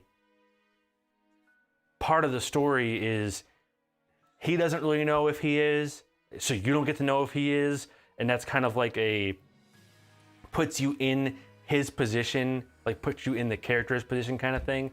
And I like that. I like a little bit of ambiguity when it services the story, when it like means something to the story. But when it just leaves you hanging because they didn't want to wrap it up or they couldn't figure out how to wrap it up, that really annoys me. That's how I felt with No Country for Old Men, because I'm like, so the bad guy just like limps away after that car accident. What happens? Does he die? I mean, it's so weird. I did not love it. I'm trying to think, but I don't think I've ever really felt like that about a movie aside from that. But I'm very selective on the movies I watch. Like, I'm not like, I'll watch about, if I'm in it in about 10 minutes into the movie, I'm like checked out, I'm done. I'm like, no, if you don't grab me in the first 5 minutes, I'm out. Like John Wick, like those immediate, they grab you immediately. I love those movies so much. Keanu Reeves is a goddamn hero. I love that man so much. Yeah. I love those movies. Oh man. Me too. I'll just have a John Wick marathon day. I'll never get tired of. I also will have Gerard Butler days, because he's another good action movie guy that I love. Yep. I watch. Well, okay, so the Has Fallen. So I watch the London Has Fallen and Angel Has Fallen over and over. The first one wasn't my favorite one. I'll watch it sometimes, but the other two are really good, and they're coming out with another one. I think I saw one of them.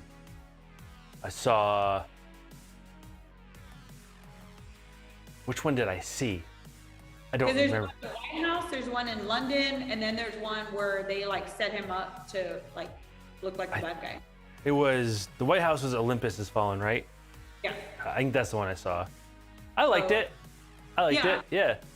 I like Gerard Butler. He's another good action guy. He is. He's got the demeanor for it. Do what? He's got the demeanor for it. Yeah, for sure. What other movie did I see of Keanu Reeves? I can't remember, but I know but the John Wick movies are like hands down my favorite. Yeah, they're very brutal and like fast paced and really fun. If you haven't yet taken the time to go down a YouTube rabbit hole of Keanu Reeves training for those John Wick movies, you're doing yourself a disservice. You need to go watch Keanu Reeves train for John Wick movies, because those videos are amazing. He learns like all of that fighting and all of that like quick gun stuff, like for real. He's like on ranges doing all that crazy like flipping and shooting and stuff, like for reals, with like live ammo and stuff. It's crazy. Oh my God. Well, I mean, I can see, a lot of it is like, people are like, oh, it's all choreographed. It's like, yeah, but he's got to be in shape. Like, he has to learn these things, and people are just fake. Like, that's the same thing with like sure, there are stunt people and there's all kinds of stuff going on in like the event, like the Marvel movies, but a lot of those actors learn a lot of that stuff. Like Scarlett Johansson learned a lot of those like crazy Black Widow moves, and Chris Evans learned all those like silly Captain America twirls where he lands with the shield down. You know, he had to like they had to learn all those like superhero moves, right? And they get to pick up those skill sets. The only superhero move I have is so I listen to podcasts and I do like self-development, and I put quotes on and I listened to this podcast one day, and it talked about like Superman poses and how it just puts so much like confidence in you for the day. And if you're feeling down, like you're supposed to stand like Superman for 5 minutes. So you literally stand, your hand on your hip, and you're like looking up, and you're supposed to stay that way for 5 minutes. So I was like, you know what? I'm just gonna try it. I feel ridiculous, but nobody's gonna see me. So as I'm like outing myself, but I'm like, nobody's gonna see me. I'm just gonna do it. It works. So all you have to do to feel better about yourself is do like yeah. I'm into it. I like it. Try it. Like, I'm gonna try that. 5 minutes. Like, no. 5 minutes seems like a long time. It's a long time. But I feel like if you put like the Rocky montage music and you do it, it just yeah. So like blast out some like No Easy Way Out, or maybe get out Gonna Fly Now there, or Exactly. like Survivor, like Eye of the Tiger. So like the workout montage from the fourth one, where Yeah. they, like and he's working out in the cabin. Yeah. That song gets me so pumped. I'm like, hey, where's the gym? I need to go to the gym. Where's the jump rope? Yeah, I'm not gonna lie. I play the Rocky 1 soundtrack when I'm working out probably at least like once a week. Because it's really good. It's the most pumped you'll ever be. Yeah.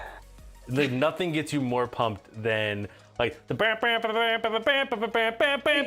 then you're like, yeah, let's go. You start bouncing and you're like ready to go. Except for some days, it makes you want to punch somebody in the face. Yeah, it's all right. Some people deserve to be punched in the face, right? Like, is it weird that I want to punch somebody in the face right now? It's probably amplifying a feeling that already existed. Yeah. It's supposed to make me feel better. It's just making me more wired up to hit somebody. Ready to go. Who's ready? Yeah, let's go. It's on. Oh, Okay, man. so you said you had some questions for me. Did you have any good questions for me? I mean, I think we covered most. I think we just kind of like accidentally ran through most of them, which I'm totally okay with.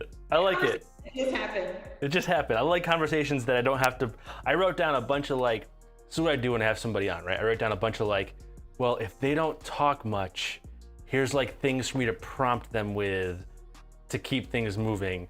And I have like a bunch of them here, and we just kind of blew through all of them. We just talked and hit them all. It's great. You're not gonna have that problem with me. I'm Yeah, like, I love it. I wish everybody I had on any podcast was as like ready to go as you were. It's great.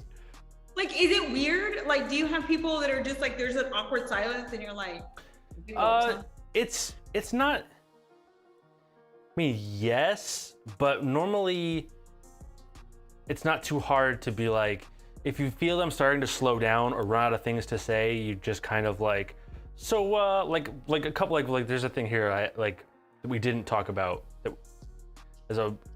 If you would like run out of things to say and I saw you like stretching to fill in, I would be like, you ever have a like I have it here like you ever have a whiskey that like you just couldn't drink? It was gross. Like you just try like you just like I have a couple here that I hate. I just don't like. And you just You're probably not gonna like hearing this, but I'm not the biggest Jameson fan. That's not abnormal. That's not abnormal. No, I mean, I feel like that's one of those whiskeys people either are into or Not at all. not at all. Yeah. So I bought a bottle one day. We were gonna watch The Irishman when it came out on Netflix. Yeah. 5 hours of movie. Yeah, a friend of mine, we're hanging out. I was like, let's have like an Irish like theme. Let's watch it. And I started drinking it, and I don't feel like I had much. Next thing I know, like I wake up and like it's the credits. Sleep time. Like, yeah, it just knocked me right out. You've got to try that green spot. Let me know what you think. I think you'll like it. I'm gonna put a note in my phone right now so I know next time to try it. Cause believe it or not, have like no. Well, no, I think I do have some whiskey at home, but I've just been so busy. Wait, I'm gonna write it down. What is it? Green spot. spot. I just hadn't been, like, I just hadn't had time to go to the store. I'm lucky to go to the groceries. Fortunately, my kiddo's great and she'll go grocery shopping for me, but I need to get to the liquor store, so I definitely will try the green spot. Hopefully they have it, because I would think big, like, Specs would have it. Yeah, I think Specs would have it. It's a pretty, we don't have Specs around here, but I get the feeling Specs is kind of like Total Wine size. I don't know if you have Total Wines down there or not, but that's kind of like our big like chain liquor superstore kind of thing up here. I feel like that's the kind of place that would definitely have a green spot. They probably have Compass Box there too at Specs. Oh yeah. Oh, I'm gonna put that one down too, because I want to try it. Like, I usually stick to like the same whiskeys, and I kind of what is it? Compass Box. Oh yeah, Compass Box. I like to try different, like just different drinks. We have a client that comes in here too, and he is a Scotch guy. Like he travels all over. He just tries like Scotch all over, like all over the world. And so he was like, I'm gonna come in and do a class and teach y'all how to be able to tell the difference between like the age of the Scotch and like what's a nicer Scotch, like how to tell when you drink it, where the burn is. And it was really cool, like that kind of information, because I don't know a whole lot about, some of the things he was bringing, but he had like a lot of really cool stuff. So I'm like, I want to try different than the usual that I use. I mean, Basil Hayden is great. I drink it most of the time, but there's so many different, I mean, we have, so many walls of different whiskeys that I've never even tried. Yeah, I like, I have like, I believe I'm at about 140 bottles in here, and most of them are at least 3/4 full, because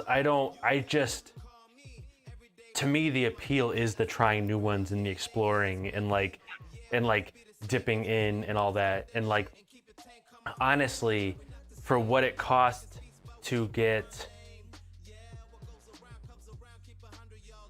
1 or 2 pours at a bar, usually you can buy the whole bottle. And for me, it's crazy. I would much rather buy the whole bottle. And if I like it, then I have a bunch more. And if I don't, whatever, it was still about the same price as trying it at the bar, Yeah. I don't go much to bars, really. I drink whiskey at a bar once in a while, but typically not. I mean, once in a while, like if I'm going out for like a reason or whatever, but usually, I mean, I go out once a week with a couple of my best friends, and we get dinner and a couple of drinks, but usually we just get like a pitcher of beer and split it, because it's way more reasonable to drink beer at a bar. I mean, you can get a pitcher of beer for $15, and at most bars, a pour of cheap-ish whiskey is like $18 for one. Around here, like it's like $18 or $20 for one pour, Oh, wow, that's really expensive. I guess here, depending on, it's probably about, it depends what you get. It's usually like maybe $10. Yeah, even at $10, it's tough to justify, an ounce and a half of something for $10 when you can get a bottle of it that's 23 ounces for 40 or 50 or 30. You can comfortably and drink it in your PJs. Yeah, I'm a big fan of like tank top, no pants, whiskey, TV. I'm all for it. People are like, hey, or somebody's like, hey, I'm on my way to your place. I'm like, man, I gotta put clothes on. Like, I gotta act like a grown up. All right, that's fine. So we've got some chat comments here that I got a question from, I hope I say this right, somebody I'm sure that knows you. Corrine? Yeah. Yeah, and she asks what the difference between whiskey, bourbon, and Scotch is. And the simple answer is pretty much where it's made. That's kind of it. Whiskey is like the umbrella term, and that includes Irish whiskey, that includes bourbon, rye, Scotch, Indian, like all whiskeys. And Scotch whiskey is whiskey made in Scotland, and there are a bunch of rules. Bourbon is the same thing. Bourbon is American whiskey that is, to be bourbon, you have to be made in America. You have to be 51% corn. It has to be all grain. It has to be aged in new oak barrels that have never had anything else in them before. It has to be put into it can't be distilled any higher than 160 proof. It can't enter the barrel any higher than 125. I mean, there's a bunch of like very specific rules that make it a bourbon, but at the end of the day, it's just a subsection of whiskey. Scotch has crazy rules, like it can't even leave the country in a barrel and be Scotch. It has to be bottled in Scotland. It can't be put in a barrel that's bigger than a certain size. Like Rye is the same. I mean, all of that whiskey it's all just whiskey, but they're very like specific subsects that have distinctions around them. And there are some loose ones, like Canadian whiskey is like, it can be, I believe, up to 15% something else. So you can like take Canadian whiskey is primarily rye for the most part, but you could like take a Canadian whiskey and put 15% wine in it, and it would still be Canadian whiskey. You could just like mix it and it's still just whiskey. It doesn't change the distinction of it. They're pretty loose. Japanese whiskey, well, they just changed the rules. So in the next couple of years, it'll change. So it actually has to be, but Japanese whiskey just has to be bottled in Japan. So there's a lot of Japanese whiskey that's actually just barrels of whiskey that was made in Canada or America, shipped over to Japan, put in a bottle, and then sold for a bunch of extra money because it was bottled in Japan. Now it's Japanese whiskey, and it's not. Like, so most, like, you know, Hibiki or Nikka, Suntory, those are all actually Japanese whiskey brands, but there are so many of them that are just buying whiskey somewhere else and bottling it and selling it for a ton of money because Japanese whiskey is like in vogue right now. So somebody asked me if I tried Japanese whiskey. I was like, I don't know. I haven't. Like, I can't even say I've ever even seen one. And if I have, I wasn't paying attention. The one I usually tell people to try first is Hibiki Harmony. All Japanese whiskey is expensive right now because it's like really popular. It's got like, it's in the middle of like a big renaissance. But Hibiki Harmony is like the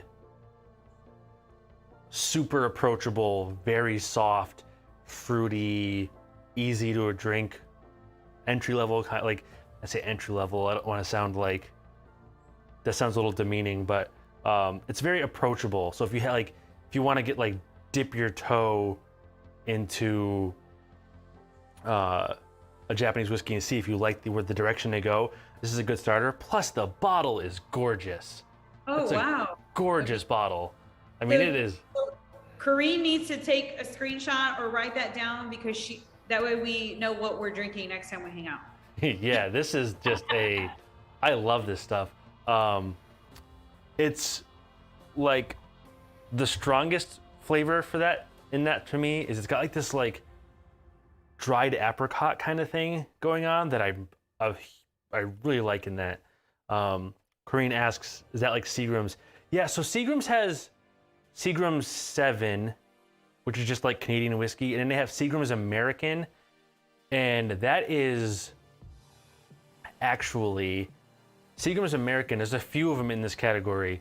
Those are like 75% vodka with a little bit of bourbon poured in on top of them, and that's how they keep the price down. That's why you see like Seagram's American is so light in color. But yeah, Seagram's is Canadian. It can totally be kind of whatever. So let me tell you, so I know Corrine a little bit, and let me tell you how a little bit I know her. We have been friends since the 3rd grade, and she is one of my favorite humans in the whole world. She's my best friend. So I knew she was gonna log in and watch, but I'm glad she's interacting. But yeah, so she's who I was telling you about earlier, who she likes wine and shopping. Ah. I like whiskey and not shopping. So she's who I was talking about. Well, so perfect. I'll give you both the pitch here. So there are a bunch of whiskeys that are finished in wine barrels, right? That's like a common thing. You see like Angel's Envy is finished, so it's aged however many years. It's no age to it, but it's aged however many years. And then for the last couple of months, they move it to a port wine barrel. So if you read this, it says Kentucky straight bourbon whiskey finished in port wine barrels. So there's a bunch of whiskeys like that. And you can get whiskeys that are more or less influenced, like Angel's Envy. You can tell there's port wine influence there, but it's not crazy. I have this here. This is Joseph Magnus triple finished, and this is bourbon. They split up in, like they distill it, and then they age it, and then they split it up into thirds, and they put a third of it in Pedro Jimenez sherry casks, a third of it in Oloroso sherry casks, and a third of it in cognac casks, and then let it finish there, and then they blend it back together. This is one of my favorite bourbons of all time. This is really good if you're into that. It's kind of got like a orange peely, dark chocolatey thing that I like a lot. But if you really like wine and you want a ton of wine influence, these things, there's 3 of these. I'm just gonna pull one here. These Thomas More, these are Thomas S. More extended cask, experimental edition. And so like, typically, like Angel's Envy or whatever you see finished in, they'll spend like 3 to 5 months in a X wine cask, and it picks up a little bit of that flavor. These Thomas S. More extended finish spent like 7 years, not months, but years in wine casks, and I'm not a huge wine person. I don't like these. But if you're big into wine, you might really dig these. They have a lot. This is a Chardonnay cask. That one's a Cabernet Sauvignon cask, and they have a port cask as well. That is really interesting to play around with. I do like Scotch is typically finished in sherry casks, or totally its whole life aged actually in sherry casks. Corrine is asking which Hibiki that was. Oh yeah. I'm gonna type it into chat here so that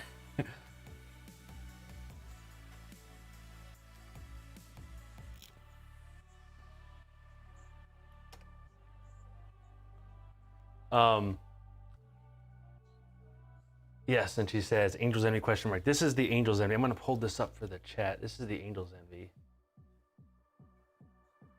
So I can get that without the glare of the light in it, so that you can see it. Oh yeah. Yeah, I tried that one. And honestly, I feel like I was like, oh, it's pretty smooth. But I had also been already drinking beforehand. You know, everything's a little smoother once you've had. It's Angel's Envy is very smooth. Okay. I think if you were to ask me to describe Angel's Envy in one word, I would say smooth, which is probably why I find it to be kind of just fine, because like I said earlier, I kind of like it when whiskey punches me in the face a little bit. I like that higher proof, a little more aggressive experience.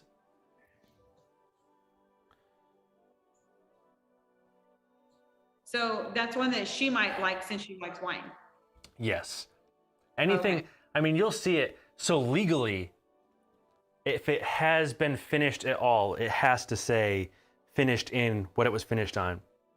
So it's like technically this is no longer bourbon. Angel's Envy, the technical legal distinction for this is bourbon whiskey finished in port wine barrels. It has to say that whole sentence all together, because once it's finished, because bourbon legally is only aged in new oak barrels. So as soon as they finish it in something, they have to change the legal description on the front of the bottle to bourbon whiskey finished in whatever it was finished in. So if you have a particular wine you like or you want to experience, the whiskey will say exactly what it's finished in right on the front of the bottle. So you can hunt that down. Do all of them do that? If it's been finished, it has to say it, yeah. This one's blended. That won't be finished, I don't think. Buffalo Trace isn't. Some of the Basil Haydens are, but I don't think the regular bourbon is. Now I'm trying to like look at all of them. I'm trying to see what else you have right there that might have it, but I can show you like, so. I don't know if you'll be able to, no, it's too small, I won't be able to read that.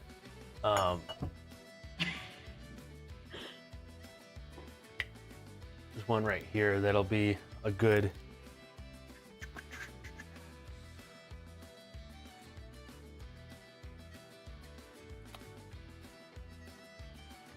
So like this one, I'm gonna try to sneak this out from behind the sign without causing a major catastrophe. So like this one's also finished. You might be able to read that one. I don't know if you'll be able to read that one or not. But that one says straight bourbon whiskey finished in sherry casks on the bottom. Oh yeah,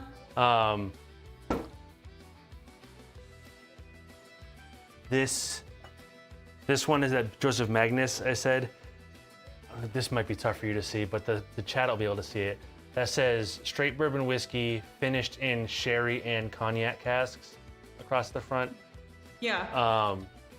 Anything that's finished at all has to say what it's finished. Oh, well, any American whiskey that's finished has to say what it's finished in. Corrine asked what I'm drinking. I am currently drinking the Elijah Craig Barrel Proof Batch B521. This one right here. Yeah, see, I like Elijah Craig, and that's one I just recently tried. Elijah Craig is good, and if you like the regular standard Elijah Craig and you are not afraid of a little high proof, the Barrel Proof is spectacular whiskey. It's like some of my favorite, yeah. Okay. It comes out 3 times a year, the Barrel Proof, so you kind of got to catch it when it comes out. Okay. But it is really good. I can't think of. If you- I've never tried the what is the peanut butter? Screwball or yeah. I've never tried it. Have you? I See, I'm tried not a it. big peanut butter fan. I tried it once. So I'm not a big flavored whiskey fan because I don't really love sweet. And it is super sweet. It's the sweetest thing I've ever tasted in my entire life. Really? Yeah. But if you like peanut butter, you'll probably love it. It's super peanut buttery. Yeah. Well, people, I was hearing, I can't remember where I heard it, but they were talking about doing, oh, I think it was on TikTok actually. You looked a little embarrassed about that. But it's my kid's fault. She was like, you need to get on TikTok. And she started sending them to me. And then I thought it'd be funny and I'll make TikToks, but I'm private and I just send them to her. Cause I'm like, yeah, I'm not gonna do all that. But Oh, come on, you're not gonna market yourself on TikTok? well, I'm going to, but not with the dumb TikToks that I make. People would be like, you're weird. I say go for it. But they were talking about the Elvis shot, and it's the peanut butter whiskey with banana liqueur. I could see the appeal. Right? I'm not a big peanut butter and banana fan. I mean, I love like banana flavor. I love peanut butter and banana sandwiches. See, I don't love peanut butter, so that's usually I don't know. Peanut butter and bacon sandwiches are also. And bacon. Hell yes. Peanut butter and bacon sandwiches are amazing. Amazing. I definitely know I've never tried that. I'm okay with peanut butter if it's like melted, so if it's on toast. So like if I put it on toast with like hot bacon, I could probably see the appeal of that. I mean, like I'm not. Peanut butter sandwich, whoa. I'm not saying that you have to, but I'm saying if you have a peanut butter and bacon sandwich and don't love it, I won't believe you. It's quite possible. It'll quite possibly change your life. They're so good. Huh, okay. I'll try it. I'm like, I have bacon and peanut butter at home, so I give it a shot. So you can't miss. You have to try it at that point, right? Okay. I already have everything. I may as well, right? So I was gonna ask you, what do you think about oak sticks? Do you use them? No, I don't use them. I don't.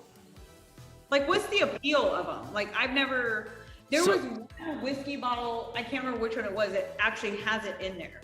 Yeah, the idea is, so the thing with those, the idea behind them is to try to rapidly age whiskey because people, there's a whole discussion about the age of whiskey because there is definitely such a thing as too old. Older does not directly equal better, but especially in the younger years of whiskey, there are some really undesirable flavors that you want to try to age out. And there's a big movement behind trying to rapidly age them so that they get to that better place faster. And that's where the oak sticks are, where there's all kinds of, I mean, there are so many ways of like people trying to rapid age things. There's like the putting oak sticks or like little swirls in the whiskey. There's little mini barrels people are putting them in.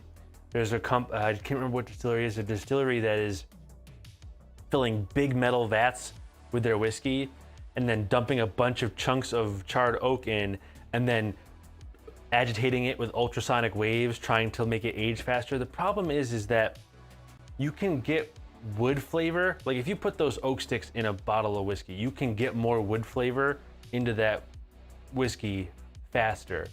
But some of those undesirable flavors, like if you ever see, like Buffalo Trace offers one, it's like White Dog. It's just the unaged, right off the still mash that they turn into whiskey. They turn into whiskey later. If you ever buy some of that and try it, there are like some kind of unappealing flavors in unaged whiskey. There's like some people describe it as like cardboard or wet dog. Like there are flavors that come through that aren't great, but when they sit in a barrel for long enough and they have time to react, chemically react with like the char and wood sugars, they dissipate and they turn into better flavors, like good flavors. And that takes actual time. So I think like the wood staves and stuff that they throw in bottles can help a little bit. I don't think they take care of the whole job. I think they're kind of like a Band-Aid, not so much a solution. So people who don't really know whiskey, or they're just like, okay, it's got more like oak flavor, and then they're happy with that. I think it's people who are trying to speed up the process. You know, like there are people who want to buy a 2-year-old whiskey or a 3-year-old whiskey that's really cheap and make it taste a little more like a $40 whiskey or a $50 whiskey. You know, they're trying to shortcut their way or save some. They're trying to get there a little bit. And you might be able to improve the experience of that whiskey a little bit, but it's not the same as, does not equal the years you would have had. It's a little better, it's not the same. So if you mix, you said you don't like to drink really mixed whiskeys, but you like old fashioned. Is there another one that you like, or is that the only one you really drink? I'll do old fashions. I'll do, once in a while, I'll do like a Manhattan, but it's primarily just old fashions. Like I said, I'll do like, you know, like a smoky, cokey whiskey and Coke once in a while or something. Yeah, but primarily, I very rarely mix. I just prefer, I'll mix other stuff. Like I'm a big fan of like gin and tonics or I'm a big fan of martinis. I'll drink other stuff mixed pretty regularly. I just think, to my palate, whiskey is better Just as it is. Yeah. I do like I'm okay with old fashions. It's probably the second one that I would go to, but I love whiskey sours. I used to love whiskey sours. I used to really love whiskey sours. I've not been into them as much lately. Like Really? the past probably 5 or 6 years, I've been like way less into it, but I have like the hardest time finding a good one. Like I go to all different places here and I just get irritated because everybody makes them different. I had one guy who was like, a true whiskey sour has Sprite. I was like, no, bro, it does not have Sprite. It does not. that is the wildest thing I've ever heard. I've never heard that. Like No, never. no. The best whiskey sour I think I've ever had was at the Golden Nugget in Vegas. It was it was like perfect. I can believe that. Anywhere here, like I can't find, like they want to put like sweet and sour. I'm like, it just needs to be lime juice. Like what's just like a margarita. Like I don't want the big crazy mix. Like just give me a good tequila and put some lime juice in there. Yeah. Everybody wants to dress it up and make it all fancy, and I don't love that. But I love whiskey sour. It's my favorite. I feel the same way with old fashions, because like a real old fashioned, like the way an old fashioned was made is like a sugar cube with a little bit of bitters on it, add whiskey, smash it up, done. Now, I prefer, well, and ice, but I prefer using simple syrup instead of sugar cubes so that it's not like chunky while you're drinking. So It's all gritty. yeah, I'm not a big fan of the gritty, but so I'll do like a little bit of simple syrup. I have like one of those like bar spoons. I'll do like 2 bar spoons of simple syrup, 2 ounces of whiskey, a couple dashes of orange bitters, stir it up with ice, and I'm done. An orange peel to garnish. But so you go some places and it's like they put like blueberries and cherries and oranges in the glass and they smash it all up, and then there's a sugar cube and bitters, and like you're drinking like this like pulpy, chunky mess with a little bit of whiskey that you can no longer even taste in it. And I'm not interested in that. I just want like whiskey, little bit of sugar, little bit of bitters, ice, stir it up, put a fancy garnish on that thing so you feel better about yourself, and yeah, all done. I think people lose, like, they don't appreciate like the simplicity of a good drink. Like, yeah, I don't need all that other crap in there. Like, give me a good drink the way it's supposed to be made. So yeah, I agree on that. I hate all the fancy schmancy stuff. I'm not It goes too far. I think the thing is people try to like differentiate themselves by adding to or tweaking or modifying a recipe, and it just keeps happening and happening until it's gone so far that the drink is no longer good. Yeah. It's not even remotely what you asked for. Yeah, it's like When it is like, I thought I would try. I'm like, take it back. I'm not dealing with that. no, Like, I don't want your experiment. I ordered an old fashioned, not an experiment. Please and thanks. Let's just say, surprise me. Don't surprise me. Bring me what I asked you. That's it. Oh, I love it. Well, we've come to that part of the night. We got to wrap it up. I've had a great time. This is awesome. We should definitely do this again. For sure, yeah. I really appreciate it. You got anything you want to plug? Your Instagram handle is up on the screen, but you're welcome to plug anything else you want. Yeah, just definitely come see me. I'm always busy, but I always make time. I'm here all the time, but yeah, definitely come show some support, show some love, follow me on Instagram, message me with any questions. Yeah, that's pretty much it. Awesome. I'll put in, it's gonna be in the notes for this video. I'll put it in the show notes for the audio version, and I will on Facebook and Instagram throw a tag up to bring you to her Instagram in the stories so you can find it. If you don't feel like typing in the thing you can see on your screen right now, I'll make it easy for you. You can just click and go find her. You should definitely do that. I really appreciate you coming out. It's been a ton of fun. Yeah, thanks for having me. It was great. I love that we didn't even meet like beforehand. This is great. This was definitely just like an organic conversation, and it was awesome. It was super natural. I loved it. I love it too. Thanks for all the information. I definitely had learned a lot about whiskey, and I'll try these whiskeys, and then maybe we'll get back on and talk about them. Absolutely. That's the perfect idea. You try all those things we talked about, and we'll revisit. And I'll let you know if my best friend, if Kareen likes the ones that you recommended. So we'll have to have a girls' night out by her pool, maybe in her party barn, and try these whiskeys, and then we'll let you know. I think you are, Kareen, I think you are obligated now by the powers of the internet to satisfy this demand. So, all right. Well, I thank everybody for coming by and participating in the stream. It was really great. As always, barrelhousepodcast.com, and I have to do my due diligence and thank everybody who supports the show over at Patreon at patreon.com/barrelhouse. You make all this super possible, and I wouldn't be able to do like all of this stuff without your support. Thank you very much. Once again, thanks for coming on, Jesse. It was like super great. Yes, thanks for having me.